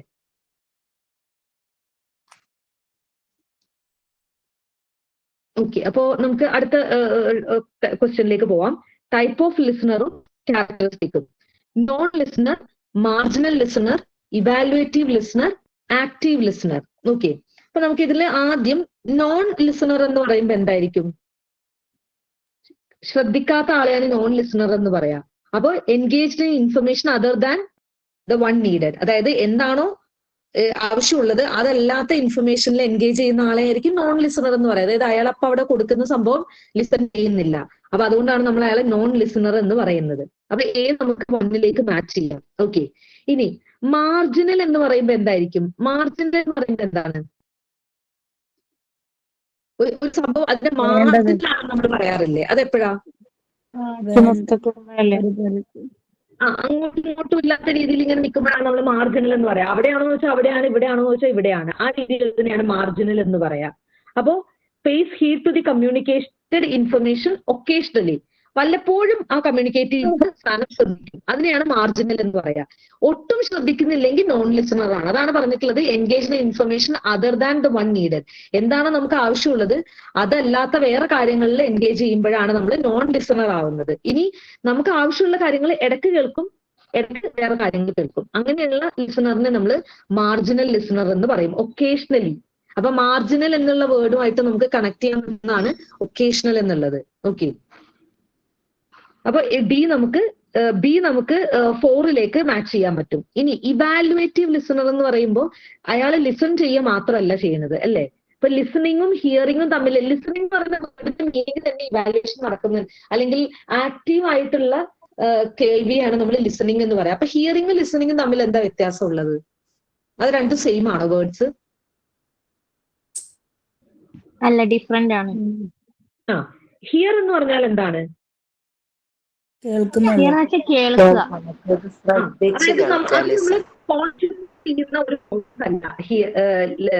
കോൺഷ്യസ്ലി ചെയ്യുന്ന പ്രോസസ് അല്ല ഹിയറിംഗ് എന്ന് പറയുന്നത്, അല്ലേ? അതായത് ഇപ്പൊ ഞാനൊരു ബസ് സ്റ്റാൻഡിൽ ഇരിക്കുന്ന സമയത്ത് ഞാൻ കുറേ കാര്യങ്ങൾ കേൾക്കുന്നുണ്ട്, അത് ഹിയറിംഗ് ആണ്. ഞാനത് ശ്രദ്ധ കൊടുത്തിട്ടല്ല. കാരണം എന്റെ ചെവി വർക്ക് ചെയ്യുന്ന ചെവിയാണെങ്കിൽ സ്വാഭാവികമായിട്ടും എന്റെ ചുറ്റുപാട് നടക്കുന്ന ശബ്ദങ്ങളൊക്കെ എന്റെ ചെവി പിടിച്ചെടുക്കും. അപ്പൊ അതെന്താണ്? ഹിയറിംഗ് ആണ്. അവിടെ ഞാൻ കോൺഷ്യസ്ലി അല്ലെങ്കിൽ ഞാൻ ശ്രദ്ധിച്ചിരുന്നിട്ട് കേൾക്കുന്നതല്ല. അതേസമയം ഞാനൊരു ക്ലാസ് കേൾക്കുവാണെങ്കിൽ ഞാൻ അവിടെ എന്താണ്? ലിസണിങ് ആണ്. ഞാൻ അതിന് ശ്രദ്ധ കൊടുത്ത് ഞാൻ അത് എന്താണെന്ന് മനസ്സിലാക്കാൻ ശ്രമിച്ചുകൊണ്ടിരിക്കുകയാണ്, അല്ലെ? അതേസമയം പാസീവായിട്ട് ചെയ്യുന്ന പ്രോസസ്സാണ് ഹിയറിംഗ് എന്ന് പറയുന്നത്. ലിസണിങ് എന്ന് പറയുന്നത് കുറച്ചും കൂടെ ആക്റ്റീവ് ആയിട്ടുള്ള ഒരു പ്രോസസ്സാണ്, നമ്മുടെ ബ്രെയിൻ ഇൻവോൾവ് ആയിട്ടുള്ള ഒരു പ്രോസസ്സാണ് listening. So that is the main difference between hearing and listening. നമ്മൾ രണ്ടും ഇന്റർചേഞ്ചബിൾ ഉപയോഗിക്കാറുണ്ട്, പക്ഷെ അങ്ങനെ ഉപയോഗിക്കാൻ പറ്റില്ല. ഹിയറിംഗ് എന്ന് പറയുന്ന ഒരു പാസീവ് പ്രോസസ്സും ലിസണിങ് എന്ന് പറയുന്നത് ഒരു ആക്റ്റീവ് പ്രോസസ്സും ആണ്. ഓക്കെ, അപ്പൊ ഇവിടെ ഇവാലുവേറ്റീവ് ലിസണർ എന്ന് പറയുമ്പോൾ എന്ത് തരത്തിലുള്ള ലിസണർ ആയിരിക്കും? കേട്ടത് വിലയിരുത്തിയിട്ട് റിസീവ്സ് ഇൻഫർമേഷൻ യെസ്, അതിനുള്ളിൽ എന്തൊക്കെയുണ്ട് എന്നുള്ളത് മനസ്സിലാക്കിയെടുത്ത്. ശരിക്കും ഇതിനകത്ത് കൊടുത്തിട്ടുള്ള ഓപ്ഷനിൽ ശരിക്കും ഒരു മിസ്റ്റേക്ക് ഉണ്ട്. സി നമുക്ക് 3ലേക്കും ഡി നമുക്ക് 2ലേക്കുമാണ് മാച്ച് ചെയ്യേണ്ടത്. C3 എന്നല്ലേ വരിക? C3 ആണ് വരിക, ഡി 2ലേക്കാണ് മാച്ച് ചെയ്യേണ്ടത്. പക്ഷെ ഇവിടെ അങ്ങനെ ഒരു ഓപ്ഷൻ ഇല്ല. അപ്പൊ നിങ്ങൾ അതൊന്ന് മനസ്സിലാക്കി വെച്ചാൽ മതി. ഇത് ആ ക്വസ്റ്റ്യൻ ചോദിച്ച സമയത്ത് അങ്ങനെ ഒരു ഓപ്ഷൻ ഉണ്ടായിരുന്നില്ല. ഈതർ ആ ക്വസ്റ്റ്യൻ ക്യാൻസൽ ചെയ്തിട്ടുണ്ടായിരിക്കണം, ഐ ഡോണ്ട് റിമെമ്പർ. പക്ഷെ സംഭവം എന്താണെന്ന് മനസ്സിലായില്ലേ? Okay, next question. Non verbal communication is mostly. Non verbal communication, വെർബലും ഉണ്ട് നോൺ വെർബലും ഉണ്ട്. വെർബൽ എന്ന് പറയുമ്പോൾ എന്താ ഉദ്ദേശിക്കുന്നത്?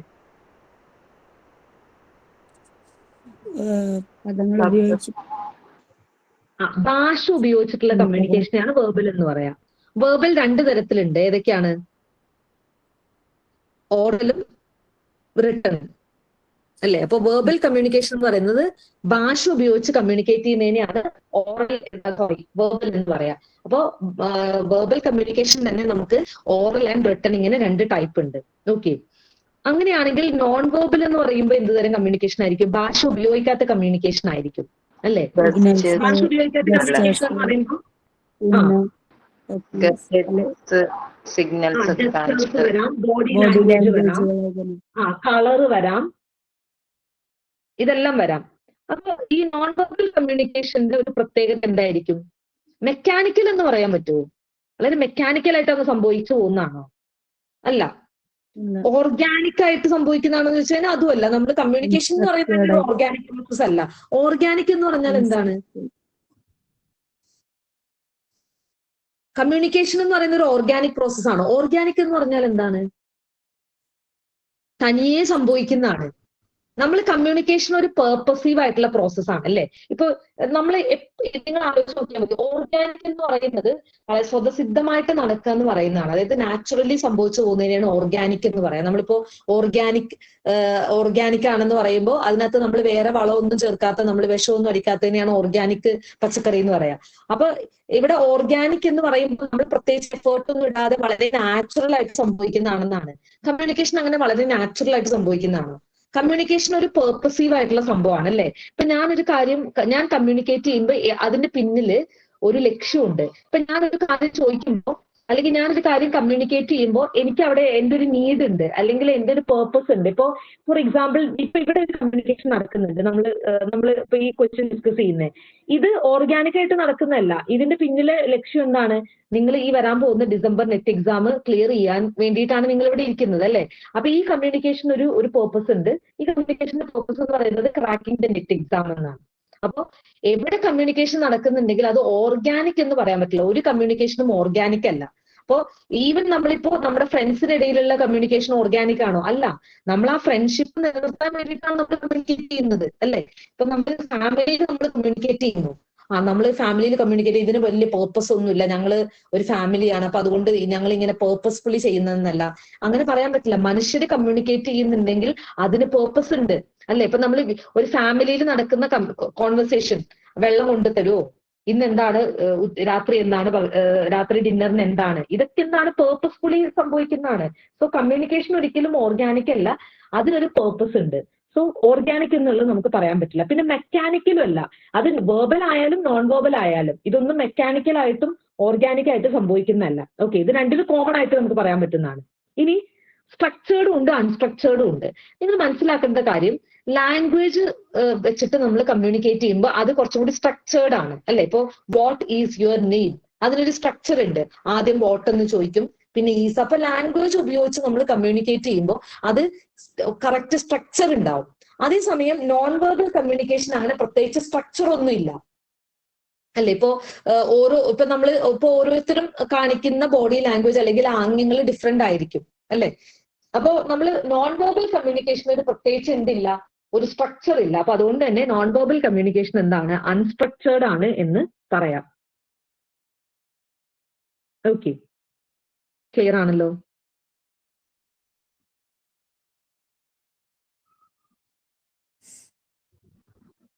Next question. ആംഗ്യഭാഷയെ കുറിച്ച് ഉൾപ്പെടുത്തുക. ആംഗ്യഭാഷ അത് സ്ട്രക്ചേർഡ് ആയിട്ടുള്ള കമ്മ്യൂണിക്കേഷൻ ആയിട്ട് തന്നെയാണ് നമ്മൾ പറയുന്നത്. അപ്പൊ അതിന് അൺസ്ട്രക്ചേർഡ് എന്ന് പറയാൻ പറ്റില്ല. കാരണം അതിനൊരു കറക്റ്റ് ഒരു സ്ട്രക്ചർ ഉണ്ട്. കാരണം സംസാരിക്കാൻ കഴിയാത്ത ആളുകൾക്ക് വേണ്ടിയിട്ട് രൂപപ്പെടുത്തിയെടുക്കുന്ന ഒരു ഭാഷ തന്നെയാണത് അല്ലെ. അപ്പൊ അതൊരു ലാംഗ്വേജ് തന്നെ, സൈൻ ലാംഗ്വേജ് എന്നാണ് നമ്മൾ പറയുന്നത്. അപ്പൊ സൈൻ ലാംഗ്വേജിന് ഈ പറയുന്ന പോലെ അതിന് സ്ട്രക്ചർ ഉണ്ട്. അപ്പൊ നമ്മൾ അതിന് അൺസ്ട്രക്ചേർഡ് എന്ന രീതിയിൽ പറയാൻ പറ്റില്ല. അപ്പൊ അത് നമ്മൾ വെർബൽ കമ്മ്യൂണിക്കേഷനിൽ പ്ലേസ് ചെയ്യാൻ പറ്റുമെന്ന് വെച്ച് കഴിഞ്ഞാൽ അത് പറയാൻ പറ്റില്ല. അതൊരു സെപ്പറേറ്റ് വേ ഓഫ് കമ്മ്യൂണിക്കേഷൻ തന്നെ ആയിട്ട് നമ്മൾ അതിനെ പഠിക്കേണ്ടി വരും. പക്ഷെ അത് അൺസ്ട്രക്ചേർഡ് എന്ന് പറയാൻ പറ്റില്ല. കാരണം എന്താ വെച്ചിട്ടുണ്ടെങ്കിൽ ഇപ്പൊ നിങ്ങൾ അക്കാഡമിക് ഒക്കെ ആയിട്ട് വരുമ്പോൾ നമ്മളിപ്പോ എനിക്ക് തോന്നുന്നു NEP 2020 തോന്നുന്നുണ്ട് പറയുന്നുണ്ട് സൈൻ ലാംഗ്വേജ് എന്താണ് അതിനൊരു സ്ട്രക്ചർ കൊണ്ടുവരുന്നത്. കാരണം പണ്ടൊക്കെ എന്ന് വെച്ചിട്ടുണ്ടെങ്കിൽ നമ്മൾ സംസാരിക്കാൻ കഴിയില്ലാത്ത ആളുകൾ അവർ ഓരോരുത്തരും കമ്മ്യൂണിക്കേറ്റ് ചെയ്യുന്ന രീതി ഡിഫറെന്റ് ആയിരിക്കും. ഇപ്പൊ എന്റെ വീടിന് അടുത്തൊരു ചേച്ചിയുണ്ട്, അവർക്ക് സംസാരിക്കാൻ പറ്റില്ല. പക്ഷെ അവർ യൂസ് ചെയ്യുന്ന സൈൻ ലാംഗ്വേജ് എന്ന് പറയുന്നത് നമ്മൾ ഈ കാണുന്ന പോലെ സ്റ്റാൻഡേർഡ് സൈൻ ലാംഗ്വേജ് അല്ല. അവരുടെ ചുറ്റുപാടുമുള്ള കാര്യങ്ങൾ വെച്ചിട്ട് അവർ കമ്മ്യൂണിക്കേറ്റ് ചെയ്യാൻ ശ്രമിക്കുന്നതാണ്. അപ്പൊ അവരെ പരിചയമുള്ള നമുക്ക് അവരെന്താ ഉദ്ദേശിക്കുന്നതെന്ന് മനസ്സിലാവും. പക്ഷെ ആൾക്ക് അവരെന്താ പറയുന്നതെന്ന് മനസ്സിലാവണമെന്നില്ല. ഓക്കെ, അപ്പൊ നമ്മുടെ റിലേറ്റീവ്സ് ഒക്കെ വരുന്ന സമയത്ത് ഇവരെ സംസാരിക്കുന്ന സമയത്ത് അവർക്കൊന്നും മനസ്സിലാവില്ല, പക്ഷെ നമുക്ക് മനസ്സിലാവും എന്താ പറയുന്നതെന്ന്. അപ്പൊ അത് സ്ട്രക്ചേർഡ് ആയിട്ടുള്ള സൈൻ ലാംഗ്വേജ് അല്ല അവർ യൂസ് ചെയ്യുന്നത്. പക്ഷെ ഇപ്പം ഈ പറയുന്ന ഇപ്പൊ നമ്മൾ ബ്രെയിൽ സ്ക്രിപ്റ്റ് ഒക്കെ ഉപയോഗിക്കുന്നത് പോലെ തന്നെ സൈൻ ലാംഗ്വേജ്, ഇപ്പൊ ന്യൂസിൽ നമ്മൾ ആ സൈൻ ലാംഗ്വേജ് കാണിക്കുന്നില്ലേ, ഇപ്പൊ സൈൻ ലാംഗ്വേജിൽ ന്യൂസ് റീഡിങ് കാണിക്കുന്നില്ല, അത് സ്ട്രക്ചേർഡ് ആയിട്ടുള്ള സൈൻ ലാംഗ്വേജ് ആണ്. അത് ഒരു ഇപ്പോ നമ്മൾ സ്പെഷ്യൽ സ്കൂളുകൾക്കൊക്കെ വേണ്ടിയിട്ട് അവരിങ്ങനെ ഒരു സൈൻ ലാംഗ്വേജ് രൂപപ്പെടുത്തി എടുത്തിട്ട് അത് കോമൺ ആയിട്ട് യൂസ് ചെയ്യുക എന്നുള്ളതാണ്. അപ്പോൾ അത് നമുക്ക് മനസ്സിലാവാനും കൂടെ വേണ്ടിയിട്ടാണ്. അത് എല്ലാവർക്കും കോമൺലി ഇന്റലിജിബിൾ ആയിട്ടുള്ള ഒരു രീതിയിലേക്ക്, അതായത് ഇപ്പൊ പണ്ട് നമ്മുടെ മറ്റേ ബാഹുബലിയിൽ പരസ്പരം അവർ അങ്ങോട്ടും ഇങ്ങോട്ടും പറയുന്നില്ലേ, അതുപോലെ ഇപ്പൊ നമ്മള് ഒരു കുട്ടി ജനിച്ച ഉടനെ ആ കുട്ടിക്ക് ഭാഷയില്ലെങ്കിൽ ആ കുട്ടിക്ക് മനസ്സിലാവേണ്ട രീതിയിൽ കുട്ടി പറയും അല്ലേ. ഇപ്പൊ നിങ്ങൾ ഓരോ സ്ഥലത്തും ജനിക്കുന്ന കുട്ടി അല്ലെങ്കിൽ ഓരോ കുട്ടികളും ആ ലാംഗ്വേജ് ആ കുട്ടിക്ക് കിട്ടുന്നതിന് മുന്നേ ആ കുട്ടിയുടേതായിട്ടുള്ള രീതിയിലല്ലേ കമ്മ്യൂണിക്കേറ്റ് ചെയ്യുന്നത്. പിന്നെ നമ്മൾ എപ്പോഴാണ് ആ കുട്ടി ഒരു സ്ട്രക്ചേർഡ് ആയിട്ടുള്ള ലാംഗ്വേജ്, വെള്ളത്തിന് ഇതാണ് വെള്ളം വേണം എന്ന് നമ്മൾ പറഞ്ഞു പഠിപ്പിച്ചു കൊടുക്കുമ്പോഴാണ് കുട്ടി വെള്ളം എന്ന് പറയുന്നത്. അല്ലെങ്കിൽ നിങ്ങൾ ശ്രദ്ധിച്ചു കഴിഞ്ഞാൽ അറിയാൻ പറ്റും ഓരോ കുട്ടികളും ഈഷ്വലി വാക്കായിട്ട് ഉപയോഗിക്കും. പിന്നെ നമ്മൾ അതിനെ പറഞ്ഞു കൊടുക്കുന്നത് ഇങ്ങനെയാണ് പറയാ എന്നുള്ളത് മനസ്സിലാക്കുമ്പോഴാണ് കുട്ടി ആ സ്ട്രക്ചേർഡ് ലാംഗ്വേജിലേക്ക് വരുന്നത്. അതേ സംഭവം തന്നെയാണ് സൈൻ ലാംഗ്വേജ് സംഭവിക്കുന്നത്. ആ സംസാരിക്കാൻ കേൾക്കുന്നില്ലേ? സ്ക്രീൻ പോയി, വോയിസ് ബ്രേക്ക് ആവുന്നുണ്ടോ? ബ്രേക്ക് ആണ്. ഇപ്പൊ ഓക്കെ ആണോ?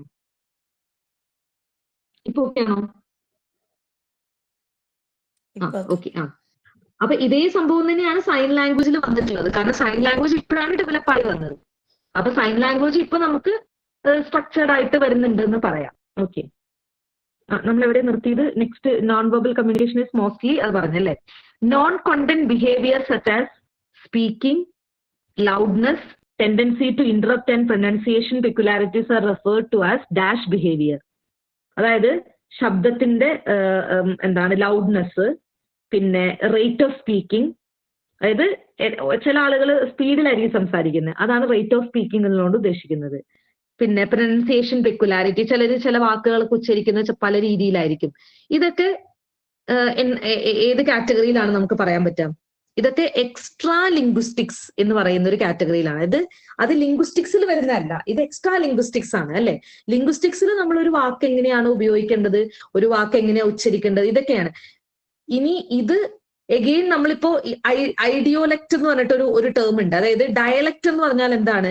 പ്രാദേശിക ഭാഷാ വ്യതിയാനത്തെയാണ് ഡയലക്ട് എന്ന് പറയാം. നമ്മൾ സ്ലാങ് എന്ന് പറയാറില്ലേ, അതായത് ഇപ്പൊ ഓരോ പ്രദേശത്തുള്ളവരും സംസാരിക്കുന്ന ഭാഷാ രീതിക്കാണ് നമ്മൾ ഡയലക്റ്റ് എന്ന് പറയാം അല്ലെ. ഇപ്പോ Thrissur dialect, Trivandrum dialect, Kasaragod dialect, ഇങ്ങനെ പറയാം. അപ്പൊ ഒരേ ലാംഗ്വേജ് സംസാരിക്കുന്ന ആളുകളാണല്ലേ. ഇപ്പൊ കേരളത്തില് മലയാളം സംസാരിക്കുന്ന ആളുകള് പല പ്രദേശത്തുള്ളവരും പല ഡയലക്റ്റിലാണ് സംസാരിക്കുക അല്ലെ. ഇപ്പൊ പാലക്കാടുള്ള ആള് സംസാരിക്കുന്ന ഡയലക്റ്റിലല്ല തൃശ്ശൂരുള്ള ആള് സംസാരിക്കുന്നത്. അതിന് ഡയലക്റ്റ് എന്നാണ് പറയാ. ഇനി പാലക്കാടുള്ള എല്ലാവരും ഒരുപോലെയാണോ സംസാരിക്കുന്നത്? അല്ല, ഓരോ ആളുകൾക്കും അവരുടേതായിട്ടുള്ള വ്യത്യസ്ത രീതികളുണ്ട്. ഡയലക്റ്റും സ്ലാങ്ങും സെയിം തന്നെയാണ്. അപ്പോ ഓരോ ആളുകളും സംസാരിക്കുന്ന രീതി വ്യത്യാസമാണ് അല്ലെ. ഇപ്പൊ നിങ്ങൾ തൃശ്ശൂരിൽ നിന്നുള്ള 10 പേരെ കണ്ടിട്ടുണ്ടെങ്കിൽ ആ 10 പേരും കുറെയൊക്കെ കോമൺ ആയിട്ടുള്ള കാര്യങ്ങൾ ഉണ്ടാവും. പക്ഷെ അതല്ലാണ്ട് അവരുടേതായിട്ടുള്ള ഒരു ഇൻഡിവിജ്വൽ ശൈലി ഉണ്ടാവും.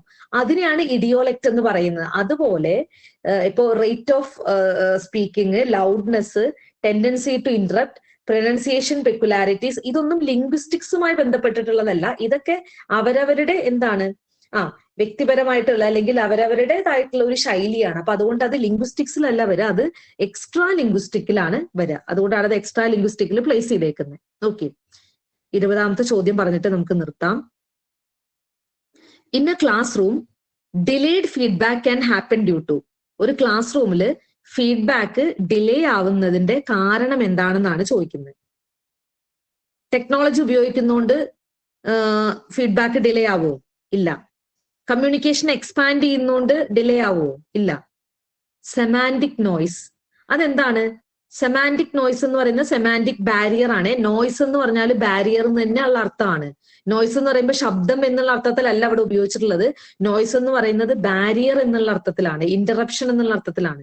അപ്പൊ സെമാൻറ്റിക് ബാരിയർ, ഒരു കമ്മ്യൂണിക്കേഷനിൽ ബാരിയർ ഉണ്ടാവുമ്പോൾ സ്വാഭാവികമായിട്ടും അവിടെ കമ്മ്യൂണിക്കേഷൻ പ്രോപ്പർ ആയിട്ട് നടക്കുന്നില്ല, അല്ലെങ്കിൽ കമ്മ്യൂണിക്കേഷൻ അവിടെ കൺവേ ആയില്ല. അപ്പൊ അതുകൊണ്ട് സ്വാഭാവികമായിട്ടും റെസ്പോൺസും എന്ത് തന്നെയായിരിക്കും? ലേറ്റ് ആയിരിക്കും അല്ലെ. കമ്മ്യൂണിക്കേഷൻ പ്രോപ്പർ ആയിട്ട് നടക്കാതിരിക്കുമ്പോൾ സ്വാഭാവികമായിട്ടും റെസ്പോൺസ് ലേറ്റ് ആവും. അപ്പൊ അതുകൊണ്ടാണ് സെമാൻറ്റിക് നോയ്സ് ആൻസർ ആയിട്ട് വന്നത്. പാർട്ടിസിപ്പേറ്ററി എൻവയൺമെന്റ് എന്താണ്? പാർട്ടിസിപ്പേറ്ററി എൻവയൺമെന്റ് എന്ന് പറയുമ്പോൾ എന്താണ്? ചുറ്റുപാട്. പാർട്ടിസിപ്പേറ്ററി എന്ന് പറയുമ്പോൾ പാർട്ടിസിപ്പേറ്റ് ചെയ്യാം, എല്ലാരും പാർട്ടിസിപ്പേറ്റ് ചെയ്യുന്ന ചുറ്റുപാടിൽ ഒരിക്കലും എന്താണ് ഫീഡ്ബാക്ക് ലേറ്റ് ആവില്ല അല്ലെ. എല്ലാരും പാർട്ടിസിപ്പേറ്റ് ചെയ്തിട്ടുണ്ടെങ്കിൽ ഫീഡ്ബാക്ക് പെട്ടെന്ന് ആവുമല്ലേ വേണ്ടത് അല്ലെ. അപ്പൊ നമുക്കിനി എക്സാമിന് അധികം നന്നായിട്ട് പഠിക്കാം. ക്വസ്റ്റ്യൻ പേപ്പർ മാക്സിമം വർക്ക്ഔട്ട് ചെയ്യുക. അതാണ് നിങ്ങൾ ഇനിയുള്ള ദിവസങ്ങളിൽ ചെയ്യേണ്ടത്. ക്വസ്റ്റ്യൻ പേപ്പർ മാക്സിമം വർക്ക്ഔട്ട് ചെയ്യുക എന്നുള്ളതാണ് ഞാൻ എപ്പോഴും പറയുന്നത്. ക്വസ്റ്റ്യൻ പേപ്പർ വർക്ക്ഔട്ട് ചെയ്യുക എന്നുള്ളത് തന്നെയാണ്, അത് തന്നെയാണ് എപ്പോഴും ഇനിയും പറയാനുള്ളത്. കാരണം അതാണ് നമ്മൾക്ക് ഏറ്റവും ഹെൽപ്ഫുൾ ആവുന്ന ഒരു ടെക്നീക്ക്. ഓക്കെ, ഈ 19ാമത്തെ ക്വസ്റ്റ്യൻ ഒന്ന് പാടി ഓപ്ഷണൽ ഒന്ന് ശരി.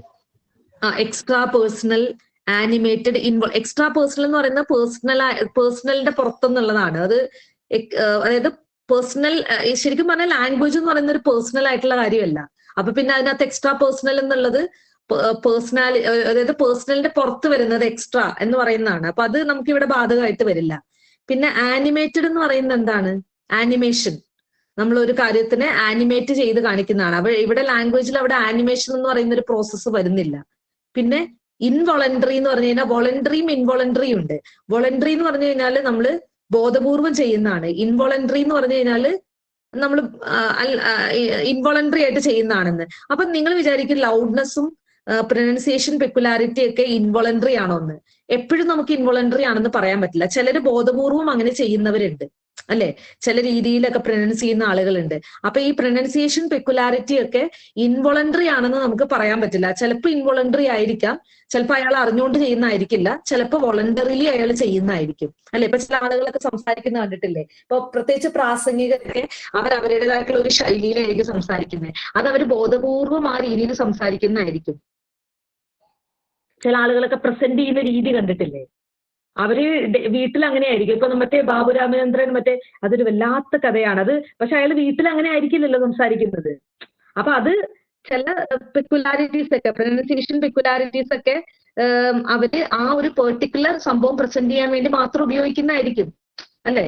അപ്പൊ അത് ഇൻവോളണ്ടറി ആണെന്ന് നമുക്ക് പറയാൻ പറ്റില്ല. അത് ചിലപ്പോൾ വോളണ്ടറി ആയിരിക്കും. പിന്നെ ചില ആളുകള് ചില രീതിയിൽ സംസാരിക്കുന്ന ആളുകൾ ഉണ്ടാവും.